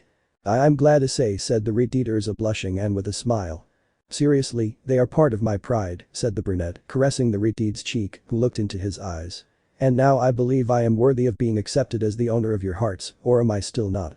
Issei, you saved us from our problems and took care of us just as you did when you came in, said the redeed Colin, smiling as she approached him. Like the other two from the beginning, you were worthy of loving us. So now we can be your partners, right? Asked the blonde Tsunade nervously. If you accept me, but there is something else you should know, said the brown-haired man seriously. The two women you saw are the ones I have already had relationships with, and both are marked by me as well as 2 others. I regret that you are not the first. That doesn't matter, Issei, we still love you even knowing that, said the brunette, Tifa, smiling. We would have liked to be the first, but even when we are not, we still love you. Thanks to all 4 of you, said the brown-haired boy, smiling. So now I can be all of your partners, and that makes me happy. The 4 women hugged the brown-haired man and took turns kissing him. Well, it's time for you to meet and introduce yourselves to the new team members, and I hope you're not rude, said the brunette with a slight smile. Issei, you still haven't forgotten our mission, and the reason why we split up all this time and you let yourself be captured, right? Asked the redeed Urza. For nothing, Urza, I have forgotten for nothing our mission, said the serious chestnut. We will defeat the Mau Sirzechs, Lucifer and Ajuka Beelzebub, as well as prove to the demons that their pride will destroy them. The mission is about to begin. Right now, Hyoudou Issei had introduced his new companions and girls to his old group, who began to get along a little better than Issei had thought, although he also had some surprises that he did not expect, one of which was that there were 2 girls from one of those who showed up at the faction meeting, and also that they were now pawns of Seekvaira Agares. Seekvaira, can I know the reason why they are here? Asked the brunette, looking at Seekvaira Agares. That boy called Victor asked me to have his 2 wives be part of my entourage, and I had no reason to refuse, and I accepted, said the green-haired woman. Did I do wrong? But the chestnut quickly denies. You 2 must form your retinue, and not me forming it, said the brown-haired man, and what do you think, will you return your pieces to the others? Yes, I think so, although I had planned to include 2 more women that I had already investigated, but due to the unexpected, I ran out.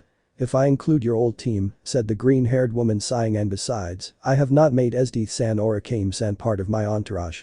That won't be a problem, said the brown-haired man putting his arm into his chest which was covered in crimson energy and taking out a night piece from it using this on a Kame is the least important piece on her since according to what she tells me, she relies more on quick attacks and one cut to finish off her enemies, so the night piece will work better on her.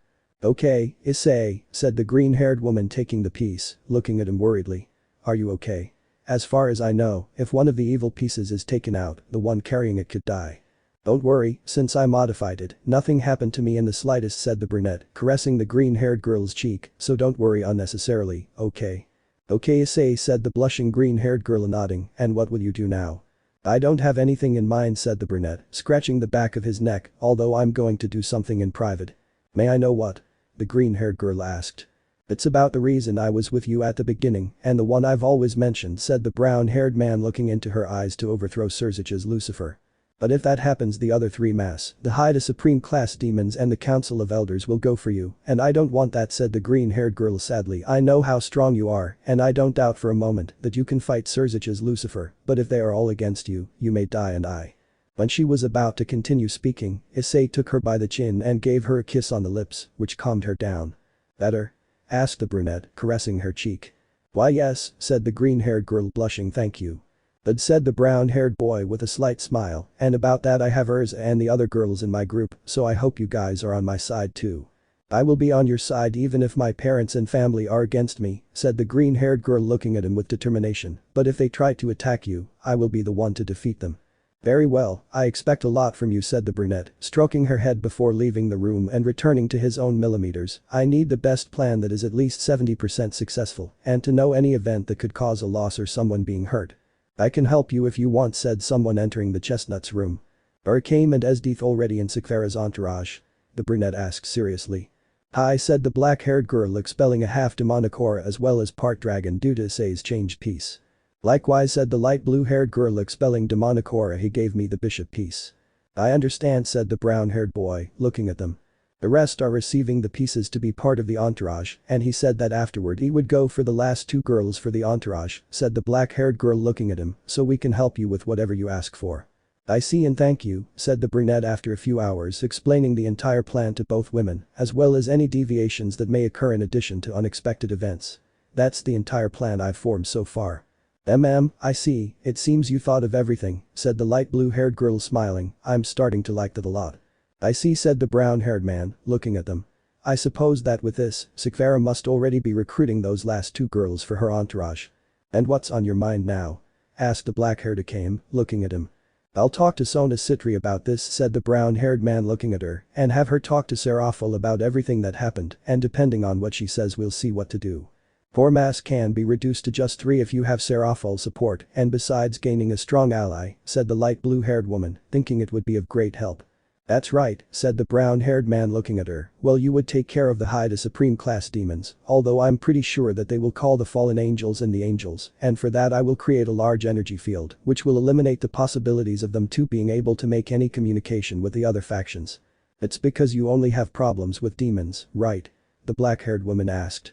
That's right, and although there may be some among the fallen angels who felt superior, I doubt they will do so now that I defeated one of their cadres and a large army of fallen angels, said the brown-haired man seriously, and I also doubt that the angels will do anything since I did them the favor of eliminating the black stain from their churches, in short, the pedophile priests and the nuns who sold their bodies to them, in addition to finishing off the street priests they had. So I don't think they will do anything against me. Wow, it's incredible what you've done, said the light blue-haired girl, surprised. You look like a hero. I hate being labeled as such, said the brunette seriously. I only did all that to have their support when I did this and nothing more. I didn't care about any of that. In reality, that was a problem they had to fix themselves, and I didn't care if they lost followers because of it or if they became extinct. If the hero thing isn't your thing, you're a total anti-hero, said the black-haired woman, looking at him closely. You don't care about anyone you don't know, and you only seek to take away the arrogance of demons. That's right, said the brown-haired man seriously. Even so, if I remember correctly, that woman that the white man took was a descendant of the original Male Leviathan, so the others must be wanting to attack the faction of the demons, something that could also harm me completely. And what will you do then? Esdeath asked.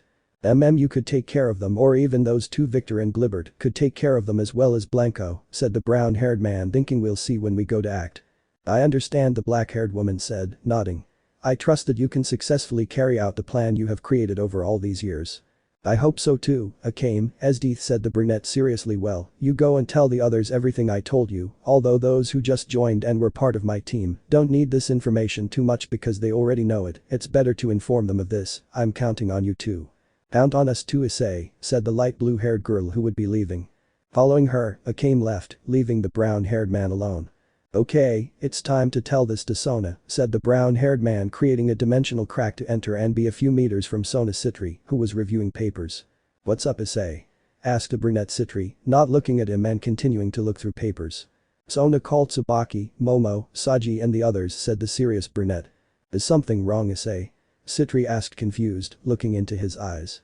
The mission I was here for in the first place will soon begin, and it became secondary when I had both of you, said the brunette, approaching her, but it's time for my mission to be carried out. Your mission? Perhaps, said Sitri, realizing what she would do. That's right, said the brown-haired man seriously, to overthrow the current mass, including Sirzechs' Lucifer. So, to my sister you, said the nervous brunette. No, I won't do anything to her, said the brown-haired man, looking into her eyes. You will make her be on our side, and I will protect her, since they will use her to make me abandon my plan because you are on my side. I'll do it right now, Issei, said the Sitri, quickly making a call through a magic circle to Seraphol Leviathan. One Sama, come quickly. What's wrong, Sotan? Do you miss your one cha? Seraphol said with a smile, or am I already an ant? When he said that, some little stars appeared in his eyes. It's not that. Sona said, fuming. I can't tell you this way, so please come quickly, one Sama. Fine, Sotan, said Seraphol nervously and somewhat surprised by her little sister's behavior. I'll be there in a few minutes, so stop worrying, Sotan. Saying that, Seraphol Leviathan cuts off the communication. Ready, Issei, now Sajji and the girls are missing, said Sona, creating another magic circle. Come right now to the classroom, and I don't want any, but now quickly. Hi, Kaicho. They all said, cutting off communication and returning at the highest speed they could reach. Ready, Issei, said Sona seriously as she looked Issei in the eyes. Can you tell me everything you are planning? Let's wait a bit for your entourage to arrive, Sona, the brunette said, hugging her and stroking her hair. Are you sure of what you're going to do? You and your entourage will betray your own kind, even your parents, and yet you'll still be with me. Every word Issei said was not said seriously, but with love towards the Sitri, waiting for the girl's response. Why yes, said the brunette, blushing and hugging the brunette, burying her face in the brunette's chest. If you will do that, I will be by your side until the end, since I love you, Issei. You are the first person for whom I feel this way, and I am sure that you were the only one I told about my feelings, so I want to be by your side in good times and bad. I see, said the brown-haired boy, showing a sincere smile as he caressed Sitri's head. I'm very happy, Sona. Call me So-chan, said the blushing brunette. Only you can call me that, Issei, and I like it when you call me that. Very well, So-chan, said the brown-haired boy, smiling. I love you. Issei, said the brunette, looking into his eyes to receive a kiss which surprised her, but she quickly reciprocated by hugging him by the neck and intensifying the passion of the kiss for several minutes, separating, leaving a thread of saliva. Issei. So-chan, I love you, said the brown-haired boy, smiling.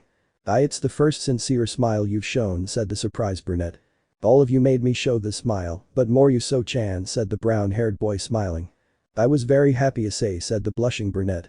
Cough cough, are we disturbing you in any way? Said two women at the door. Tsubaki and Momomo, said the black-haired Sona, quickly looking at the two girls to see how they were and fuming as well as blushing deeply. Aicho is always ahead of us, said the black-haired Tsubaki, sighing. That's right, and I don't know why, said the white-haired Momo, sighing. Aicho, what did you want? Asked Sajji, looking at her while the last four pieces, Tsubasa Yara, Ryakusaka, Tomo Meguri and the last Haruko Nomura, Sajji's current girlfriend. That's right, Kaicho, said the brunette Haruko Nomura. She acted too serious when she contacted us. Yes, it's Kaicho, what's this about now? Asked Ryakusaka. Before I explain everything, have you trained with Sajji or have you been on dates with Haruko Nomura? The brunette asked seriously. Of course I trained, said the blonde seriously. Right now I can use my balance breaker as many times as I want. I see, I like that, said the brown-haired man, smiling. That smile isn't your typical smile, Haiduay, said the redhead, looking at him confused. You've changed. Yes, but let's leave that aside, said the brown-haired man seriously. I will tell you what will be done now, and Sona will tell that to her older sister, Seraphol Leviathan, so pay close attention that I will not repeat it twice. Saying that, Issei tells the Sitri group everything, both about his past and about his plan that he has formed during all these years, leaving everyone in the Sitri group with their mouths open, although not so much Tsubaki Shinra and Hanakai Momo and Sona Sitri, almost not. Wait, so you want to overthrow the mass Sirzechs, Lucifer? Are you serious? asked Sajji, looking at him seriously. That's right, said the brown-haired man seriously, is there a problem? None, said Sajji smiling. If you have problems with the current Mecha Lucifer, then we will help you, Haidu. You made me reach my current level, something I never dreamed of, so you have my full support. If Sajji is helping Haidu, then I am too, said the brunette Haruko Nomura. Followed by the rest of the group, making Sona smile. Very well, I'm glad you're on my side, said the brunette smiling. Well, I'll go back with Seekvaira and see who I recruit. While I'm there, Sajji, Sona, Tsubaki and Momo train the others because I want them to be at a similar level and that no one is left behind. Very well, Haidu, leave that to us, said the blonde Sajji smiling. We will not let you down. But said the brown-haired man, opening a dimensional crack, I'll be back in 3 weeks and I hope you're ready. Hi, they all said seriously.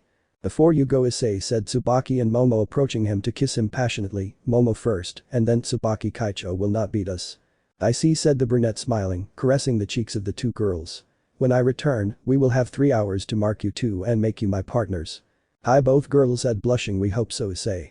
Very well, said the brown-haired boy, entering the crack to be a few meters away from Seekvaira Agares, who had already returned part of her entourage to 2 new girls. It seems that I arrived at the exact moment in which you managed to have your last 2 pieces, Seekvaira. That's right, Issei, said the green-haired girl smiling. Let me introduce you, Reincarnation and Kuroka. You two are Hyoudou Issei. Nice to meet you, Hyoudou Issei, said the blue-haired Kuroka smiling. My name is Kuroka and I am the 7th pawn of Seekvaira Agares. My name is Reincarnation. It's a pleasure, Hyoudou Issei-kun, said the brunette Reincarnation smiling. I am the 8th pawn of Seekvaira Agares. I see, said the brown-haired man looking at them. Seekvaira, we will return to training with the new pieces. Asuna and Urza will be in charge of sword training with those who carry one, Nitsuki will be in magic, Tsunade in brute force, and I will ensure that they can carry my balance breaker without any limits, and you two Zenobia and you Baluna call your partner and tell him everything that Akame and Esdeath told you, and I hope for his support for this. Issei, do you think we'll be enough? Asked Shizuku looking at him. We're enough, but I'll also call the white guy for a little extra help, the brunette said, smiling, and he'll also take care of some extra little problems, so let's go. The last night of pleasure before the war. The time that Issei had set for training had already passed, as well as they were waiting at Seekvaira Agares' mansion, who had warned her parents about what she was going to do, as well as asked them to stay away from the underworld so that they would not get hurt, something that at first they hesitated to do but accepted, something that also happened in the Sitri family, or so Sona had told her the last time they spoke. There were just under 2 minutes left until Sona Sitri arrived with her entourage, as well as Sister Sera full of Leviathan, to which Hyoudou Issei gave the last explanations for the mission that would be carried out to finish off the corrupt government of the underworld. It won't be long before Sona and her entourage arrive, said the green-haired Seekvaira Agares. That's right, said the Red Eaters, a scarlet eating a strawberry cake. Very soon Issei's dream will come true. Urza, you know that this is not a dream and everything that happens is reality, just as it is what must be done no matter what, said the blonde Tsunade seriously. But it sounds better that way, right? Said the Red Colin looking at her. The idea is wrong, but it sounds a bit better, said the brunette Tifa smiling. Or not. Well, that's true, said the blonde Tsunade, but it's still not exactly what Issei thinks about it. You know I hate fights between girls, so stop that, said the black-haired Nitsuki sighing annoyed. It's better to stop fighting, said the brunette seriously, because this will only waste energy that you should be using on the mission. Issei-kun is right, said the black-haired Shizuku, thinking of some strategies with Issei, so please leave the fighting just for today, as well as for the duration of the mission. They all nodded and relaxed even more than they already were. So you're done with any detours Issei's mission might take? Asked the light blue-haired Esdeath, looking at him while eating ice cream. That's right, but there are still a few things missing, said the brown-haired man, reviewing again each plan he had made. Even so, there could be some error in the plans, or that someone anticipated it, although this is already doubtful. I could even say that it is technically impossible. Narijodo, I see, said the black-haired Akame eating a steak. But I'm still sure that all of you will be able to defend yourselves if any of you get into trouble, especially since you have the balance breakers that each of you creates, said the brown-haired man looking at her. Each one covers up your weaknesses and increases your strengths, although you already know that. I see, said one of the 2 newest members, the blue-haired Kuroka, so the one you gave me will increase my defense and speed, as well as further enhance my punches and kicks, right? That's Usagi, said the brown-haired man looking at her. Just like Reincarnation as it is designed, and it would not seem like a balance breaker, because this one looks more like a leather suit very tight to her body, but this one gives her speed, strength, resistance, total invisibility, creation of weapons much more powerful than most human weapons, and a katana that extends as much as she wants and can control. Seriously, she has all that? said the black-haired Asuna Kirigaya in surprise. It's incredible. I don't know why you were surprised. I gave you 3 swords of great power, which if used correctly you could easily kill a supreme class of any faction, said the brown-haired man looking at them. Now that I think about it, you're right, said the black-haired Asuna smiling nervously. Issei Naya was very kind to you regarding weapons, Asuna-chan Naya said the black-haired Kuroka looking at her. I don't want any more fights, girl said the brown-haired man, sighing as he watched a magic circle being created, from which Sona Sitri and her entourage emerged. You've arrived, So-chan. Sorry for the delay Issei said the black-haired girl looking at him. That doesn't matter right now So-chan said the brown-haired boy smiling so you are ready for what will be done, right? That's right, but remember what you promised Tsubaki and Momo, Issei said the black-haired girl pointing at both girls. It's true said the brown-haired boy, hugging both girls. So you want to end up marked by me, don't you, Tsubaki and Momo? That's right, Issei said the black-haired Tsubaki blushing. We want to be yours said the white-haired Momo blushing. Okay then, let's go said the brunette smiling as he carried both girls to a distant room. Once there he laid them on the bed and they both began to undress. Lemon skipped. Tsubaki smiled and slept happily just like Momo. Soon this will start and you girls will be happy, said the brown-haired man looking out a window. The final war. Now Hyoudou Issei along with Sona and Seekvaira and their entourages were a few kilometers from Sirzechs Lucifer's mansion, in which the last battle to destroy the corruption of the current government of the Underworld would take place. Issei-kun we are ready, said the black-haired Asuna Kirigaya seriously. Is Sajji in his So-chan position? Asked the brunette looking at her. That's right, Issei said the black-haired Sona Sitri he is already with Vali and the other 2. Good, said the brunette seriously, Usagi will split up, Tsunade and Nitsuki will take care of most of the guards and demonic clans that try to stop them. The 3 girls nodded with complete seriousness. Esdeeth, Urza and Colin will take care of the descendants of the original mass, since Rizavim created clones of them to create an infinite group of them. That information was given thanks to Vali, since Kateria told him everything with some dragon methods, said the brown-haired man with a slight smile. Rizavim will be killed by Vali, and Euclid Lucifuge will be the job of Sajji and the others, as well as anyone who is by their side. The 3 girls nod with determination. Tifa, Ryaika and Kuroka will take care of the clan heirs who are against us, said the serious brown-haired man. The 3 nodded seriously with a slight smile. Finally, Sona, Seekvaira came, Momo and Tsubaki along with the others will be in charge of any attempt at external help towards the demons, said the brown-haired man seriously. I count on all of you to do this. Issei, are you sure you want to go alone? I trust you, but facing Sirzechs, Ajuka, and Asmodeus alone is worrying, the green-haired girl said nervously. Calm down, Si-chan said the brown-haired boy kissing her. I won't be alone. When she said that a magic circle appeared behind them showing a big-bodied black-haired woman who was Sera Leviathan, Sona Sitri's sister and Issei's sister-in-law. So-chan and Si-chan, I'll take care of Issei-chan while you're gone, said the Mao Leviathan smiling while wearing her Mao Shoujo outfit. I'm counting on you then Ni-san said the black-haired Sitri smiling. Count on me, said the black-haired Leviathan smiling. Serafal-sama, are you sure you can do it? I mean, they're your old companions and friends, the green-haired woman said nervously. Seekvaira-chan, I know you're worried about that, but don't worry, said the black-haired Leviathan smiling. Anyone who wants to harm So-tan will pay dearly. I'm counting on you Ni-san said the black-haired Sitri seriously. With this, they divided into 5 groups, each taking a completely different path, ready to give their all on this final mission. In the first group formed by Usagi, Nitsuki and Tsunade were in front of almost 100 demons, together with some 15 patriarchs and matriarchs of some clans. So these are the ones we're up against. The blonde said, looking at them. There are very few of them. Stupid human said one of the matriarchs. You and your group of bitches will be finished here and now. The old lady is very arrogant, said the blonde smiling. Old woman. Kill her. The demon shouted, causing everyone to launch a large number of magical attacks. Guardian said the black-haired Nitsuki making a humanoid being in golden armor appear behind her and with one hand stop all her attacks as if they were nothing idiots. Damn dwarf. The demon screamed, concentrating a large amount of demonic power and throwing it at them in the form of a large sphere with the intention of killing them all. Usagi, it's your turn said the black-haired girl sighing. Leave it to me Nitsuki. Shouted the blue-haired girl throwing herself against the sphere and balance breaker. Screaming, the blue-haired girl changed her hair to a pink tone as well as her body was surrounded by a crimson armor which emitted a great amount of power. Dragon kick Usagi shouted jumping to destroy the sphere of demonic power with a single kick as well as creating a strong tremor when hitting the ground, making several demons fly. Now who's next? Without saying anything, several demons surrounded her to try to catch her, but were thrown far away by her, which hit the ground with such force that it created a shock wave that sent them all flying. "Disappear," said the black-haired Nitsuki, creating several purple magic circles from which dozens of chains came out which caught and sent away or killed more than 20% of the demons. "This is easy." "Damn, why is it so difficult to kill a simple woman?" shouted one of the patriarchs furiously, to feel an explosion behind him a few meters and see the blonde Tsunade with several of the dead demons around her. Damn woman. With that scream, he launched himself at Tsunade only to be thrown far away by one of the blonde's kicks, which killed him almost instantly, thus increasing the anger of the few survivors. "Garbage," said the blonde, approaching the other two. "Shall we finish them off?" "Yes, they no longer have any chance," said Usagi seriously. "They're just a nuisance," said the serious brunette. "Very well said," said the blonde, smiling as she began to charge a large amount of dragonic and magical energy. "Dragon explosion," the three girls shouted at the same time to launch a great torrent of energy with which they finished off all the remaining demons, as well as those who were reinforcements. "Let's go back to Issei." But that the three girls left with their mission completely completed.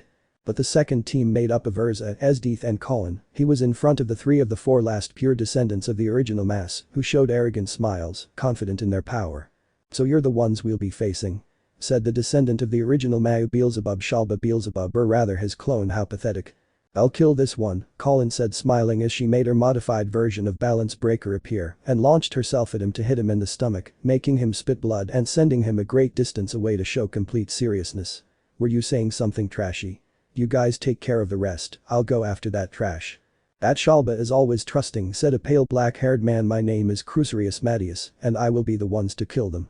"Whatever you say, although you should already be dead, but who cares," said the light blue-haired Esdeath, throwing a large ice stake which the black-haired man could barely stop with a barrier of great magical power. "Maybe I'll have fun with you." "Damn bitch," said the black-haired man, annoyed, creating several magic circles from which several attacks came out, each one different. Fire, ice, lightning, energy, among others. "Die." "What an idiocy," said the light blue-haired girl, making a whip appear with which she destroyed all of the black-haired boy's attacks in a single movement. "It's time for you to die, garbage." When she said that, she used her whip to tie him around the neck and repeatedly whip him against the ground and rocks that were in the place, causing serious injuries as well as broken bones due to the girl's force. "You weren't that strong, but you were the master of everything and I don't know what," said the light blue-haired girl with a sadistic smile. "Damn," said the black-haired man, standing up to be crushed by the foot of the light blue-haired woman. "Put your foot down." "Force me, idiot," said the light blue-haired girl, kicking the black-haired man's back with great force, breaking his spine, making him scream in pain. "Ah!" the black-haired man shouted, unable to move. "Heh," said the light blue-haired girl, grabbing his hair. "You like my shit?" asked the black-haired man, who was completely beaten and exhausted. "You just don't see a simple trick," said the light blue-haired girl, smiling, while the red emperor dragon armor appeared on her body. "That way it was easier to beat an idiot." "Ma damn," the black-haired man said in pain. "I already," said the light blue-haired girl, making an ice stake appear which pierces the skull of the descendant of the original Beelzebub, killing him. "Done. Shalba and the other idiot have already died." "TSK, how useless, but what does it matter, I'm going to defeat them," said the descendant of the original Mau Leviathan, Kateria Leviathan, or rather her clone. "So you will die here, stupid wife of the most idiotic Sekiryuutei. You know something? It's one thing to insult your classmates or me, but," said the Red Eater, making one of her many armors appear, this one being pink and with two swords, "but it's another thing to insult Issei, you damn virgin." "Yes, stupid girl," said the brunette, closing her eyes. When she opens her eyes, she has in front of her the Red Eater who was about to cut off her head, but she barely manages to stop the Red Eater sword by reflex, but the other manages to hit her and cut off one of her arms. "Kaya. Hammer, shut up, bitch," said the Red Eater seriously, turning quickly, splitting the brunette in three with such ease that it seemed to be an illusion. "Never talk like that about Issei, you don't know anything about him." But that said, he lights his swords with a powerful dragon fire and turns the brunette's body into ashes in a flutter. With Colin, who had no problem in her battle. "It's your time to die, bastard," said the Red Eater with blue eyes. Colin, digging her claw into the chestnut Beelzebub's stomach to pull it out and make his organs come out at once. "Ma damn," Shalba said in his last moments before falling to his knees and dying. "Well, one less," said the Red Eater Colin, to quickly get away from there and go to her next mission. But Volley Lucifer, who was in front of his grandfather, the son of the original Mau Lucifer, Rizavum Livan Lucifer. "So little Volley Kun wants to fight his handsome grandfather?" Old man Rizavum said with a smile. "The damn rat is more handsome than your damn trash," said the albino seriously, "and I won't go with silly games, and I'll be completely serious." When he said that he expels a large amount of demonic and dragonic power, which makes the rocks in the place levitate, as well as making them start to shake, confusing Rizavam. The white flash appeared, temporarily blinding Rizavam. When he regained his vision, he could see a large white western dragon with some golden parts. It was none other than Vali Lucifer in his dragon form when he joined Albion. "You better give up, Rizavam," said Vali with a thick voice capable of frightening many beings. "How bad my poor grandson decided to leave his pure and beautiful blood for a disgusting dragon blood and form," said old Rizavam angrily. "I feel sorry for you, Vali-kun." "Shut up, old man," Vali roared, launching a flame that Rizavam barely managed to dodge. "You have good reflexes, but that's not enough." With a quick movement, Vali hits Rizavam with his tail, throwing him several meters away from him. "Your strength has increased, Vali-kun," said Rizavam, wiping away some blood that was coming out of the corner of his lip, "but that will not be enough to defeat a super demon." "We'll see about that," said Vali, appearing in front of Rizavam to hit him with his claw, even though he could barely stop Vali's claw. "Wow, for an old man, your body has T rusted yet." "You don't underestimate me, Vali-kun," said old Rizavam, stopping Vali's claw with great difficulty as he began to be slowly buried in the ground. "You're an idiot if you think I was serious," Vali said with a slight smile.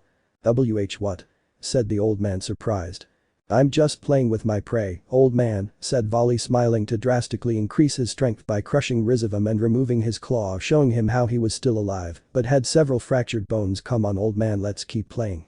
"Ma damn, Vali," said Rizavam, getting up to be buried again, this time by Vali's tail. "Gah. I'll make you disappear completely, old man," Vali said seriously. Buck you," said the old man, panting as he launched several spheres of demonic power surrounding him completely. "Now die." But that shout coming from Rizavam, all the spheres headed towards Vali, impacting him with great force, creating an explosion which created a large smoke screen. "Ha ha ha, you've died, you piece of idiot." Rizavam laughed with great force, believing he had won the battle. A large amount of white flames hit Rizavam, causing severe burns, but these began to melt the old man's body. What's wrong with me?" shouted old Rizavam, writhing in the intense pain he was feeling.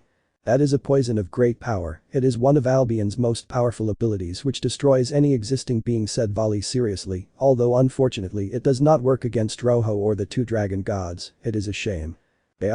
Old Rizavam kept shouting, "I will kill you, Vali.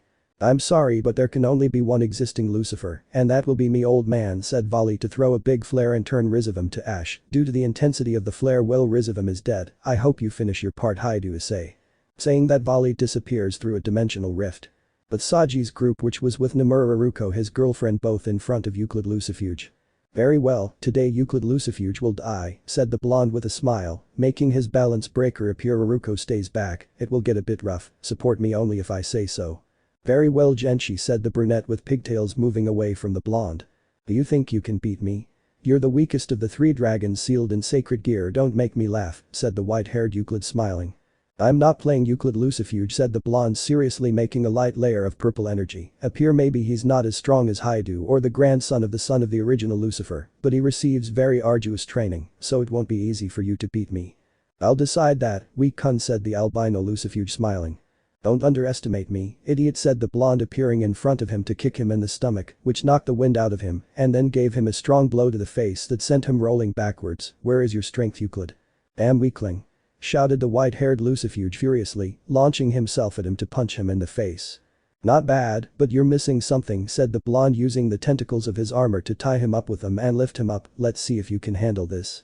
With this, Sajji repeatedly hits Euclid in the stomach and chest, making him spit blood, then releases him and kicks him, sending him rolling and breaking several trees, leaving him with several broken bones. How?" said the white-haired Euclid, getting up as best he could with great tiredness. "This is the power of a dragon king," said the blonde, approaching slowly, "something that a demon like you can never achieve." "Why, you are a weakling," said the white-haired Euclid, panting. "Why, you won't beat me?" "Yes, I will," said the blonde, stabbing one of the armor's tentacles into his leg so that purple flames would start to burn him. "Now Euclid dies." You'll pay for this, damn you." Euclid screamed in intense pain. "You and your whole family will die." "Shut up," said the blonde, hitting him with great force in the face, tearing his head off due to the intensity of the blow. "I did what you asked me to, Haiduay, the rest is up to you." But the third group, consisting of Tifl Lockhart, Rias Gremory and Kuroka, who were in front of a group of 5 clan heirs, of which 2 of these were Diodora Astaroth and Zephyr Glaciolabolas. "So 3 hussies will be our enemies." "This is easy enough," said the dark-haired Diodora, smiling. "So you'd rather surrender and serve us?" Naya Haja, don't make us laugh, Naya, said the black-haired Kuroka, laughing. You are a simple insect bought from Issei, Vali, or even Sajji Genshuru. Those are children compared to us, said Zephyr, smiling. And that's said by the one whose last name is Ball Liquor, said the brunette Tifa with a slight laugh. I'm going to make you my bitch, shouted the blue-haired man, launching himself at the brunette Tifa, but she quickly punched him in the stomach, piercing him. What? I hate idiots like you, Ball Liquor, said the brunette Tifa seriously as she grabbed him by the neck and broke him in half. That weakling, said the black-haired Diodora with some nervousness. Why don't you come and face us, Naya? Said the black-haired Kuroka with a smile. If you have balls. And die. The black-haired man shouted furiously, launching multiple spheres of concentrated demonic power. That won't work, said the black-haired girl, creating spheres with Senjutsu which easily destroyed Diodora's spheres, impacting against him and exploding. Ah! The black-haired man shouted as he fell to his knees. When they saw this, the last three heirs launched themselves at the girls, but one of them was split in half, the other exploded into several pieces, and the last one was crushed by some force, leaving only a pool of blood. Not bad, Reincarnation, said the black-haired Kuroka, smiling. They're just garbage, said the brunette Reincarnation, deactivating her camouflage while in her left hand she had a strange rifle, in the other a completely strange but large weapon, and on her back a katana. Then it's my turn, said the black-haired Kuroka, approaching Diodora. Your last words. Rot, said the black-haired Diodora seriously. If Sirzechs Lucifer-sama grapes you. I'm sorry, but only Issei can grape me if he wants to, said the black-haired girl, creating a Senjutsu circle which made a fire tornado appear from the ground, incinerating Diodora. Come on, we have things to do. But the fourth and final team, in which were Momo, Tsubaki, Seekvaira, Akame and Sona, who watched any attempt of help towards the demons, being that in the distance they could see the demons, fallen inhumans belonging to the entire Kuoh's bridge, relaxing as they could. It may not be the most difficult thing, but we will do everything to prevent them from leaving and trying to stop Issei, said the black-haired Sona seriously. If we do it right, Issei will defeat Sirzechs Lucifer and everything will be normal, without corruption, said the green-haired Seekvaira seriously. That caused all this. But if it weren't for that we would never have met Issei, said the white-haired Momo. Or maybe yes, but it would be very difficult to know if we had met him, said the black-haired Tsubaki, so let's do the only thing Issei asked us to do. Kill them, said the black-haired girl with red eyes. Balance breaker, the five girls shouted, making the Red Emperor dragon armor appear adapted to their bodies, while they expelled a great amount of power, making everything tremble. Come here, Kuoh's bridge. When they said that, they launched themselves against the Kuoh's bridge to stop it and annihilate it completely as well as for all life. But Hyoudou Issei, who was in Sirzechs Lucifer's mansion killing guards alongside Serapho Leviathan. Upon reaching Sirzechs' room, Lucifer could see him sitting on his throne with a look full of seriousness. So you've arrived, Hyoudou Issei, said the Retid seriously, and I see that Serapho is on his side. Could you be his wife? You're wrong, the black-haired girl denied. Issei-chan is cute, but I'm not going to take Sotan's boyfriend away from her. I see, said the Retid seriously, so why are you here? I will support Issei-chan, said the black-haired girl seriously, and if I have to face you I will. I see, said the serious Retid, then you too will die. Saying that, he creates a sphere of power of destruction which he throws towards Issei and Serapho, who stops it with a large wall of ice reinforced with magic. Sirzechs, why don't you just give up? Asked the brown-haired man. Surrender?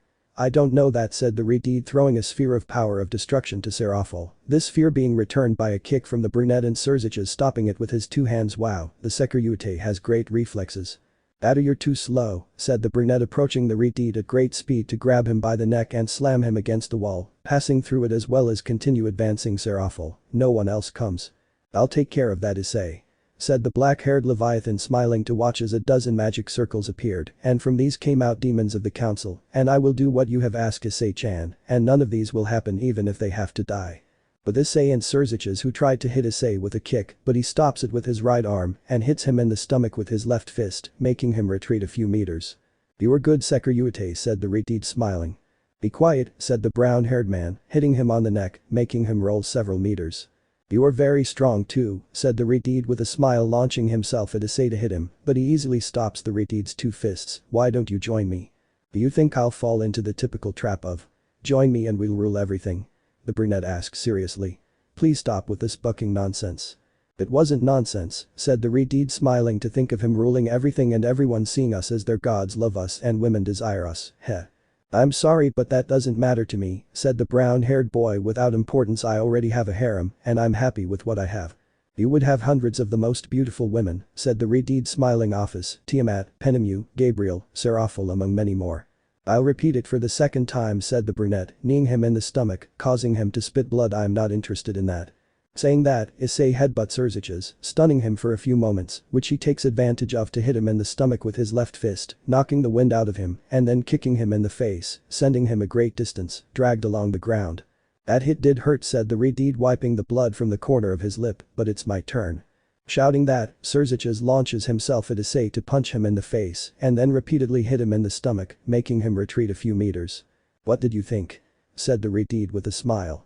"You're missing," said the brunette, launching himself at the Redeed to punch him in the face, breaking his nose and then giving him a strong kick in the left arm, breaking his arm due to the intensity of the force of the blow. "You hit like a baby. I'll show you who hits like a baby," shouted the Redeed, covering his right arm from the power of destruction, as well as his legs with the same, and launching himself against Issei. "Let's see what you think of this Sekiryuutei." But that said, Sirzechs gives several punches and kicks at high speed, but Issei managed to deflect and stop them all with his arms as well as legs, but also because of that he received slight damage due to the Redeed's power of destruction.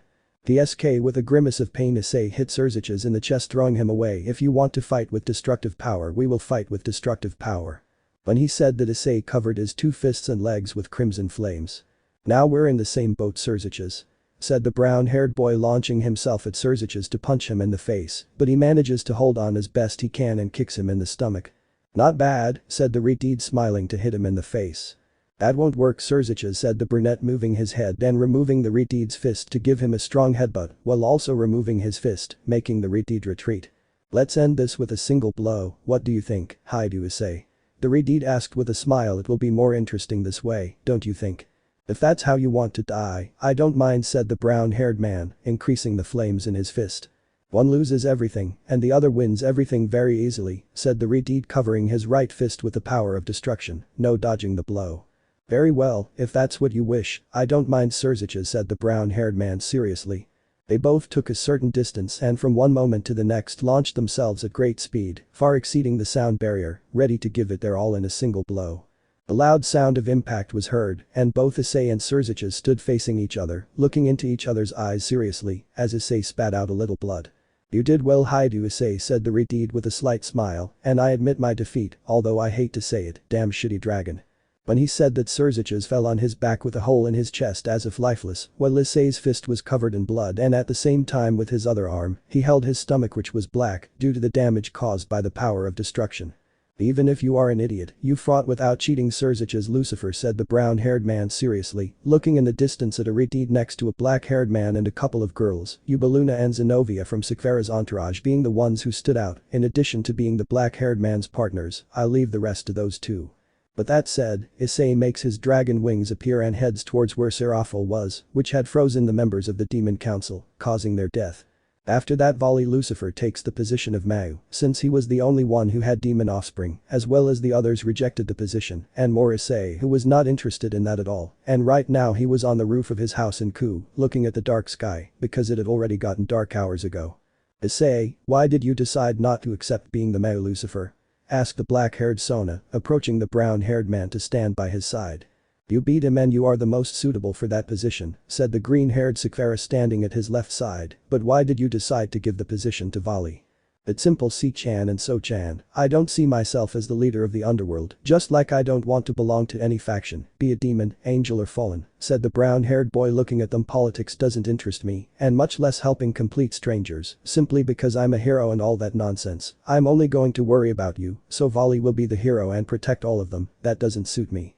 "I understand, Issei," said the black-haired girl, smiling. "You haven't changed in that way of thinking," said the green-haired girl, smiling.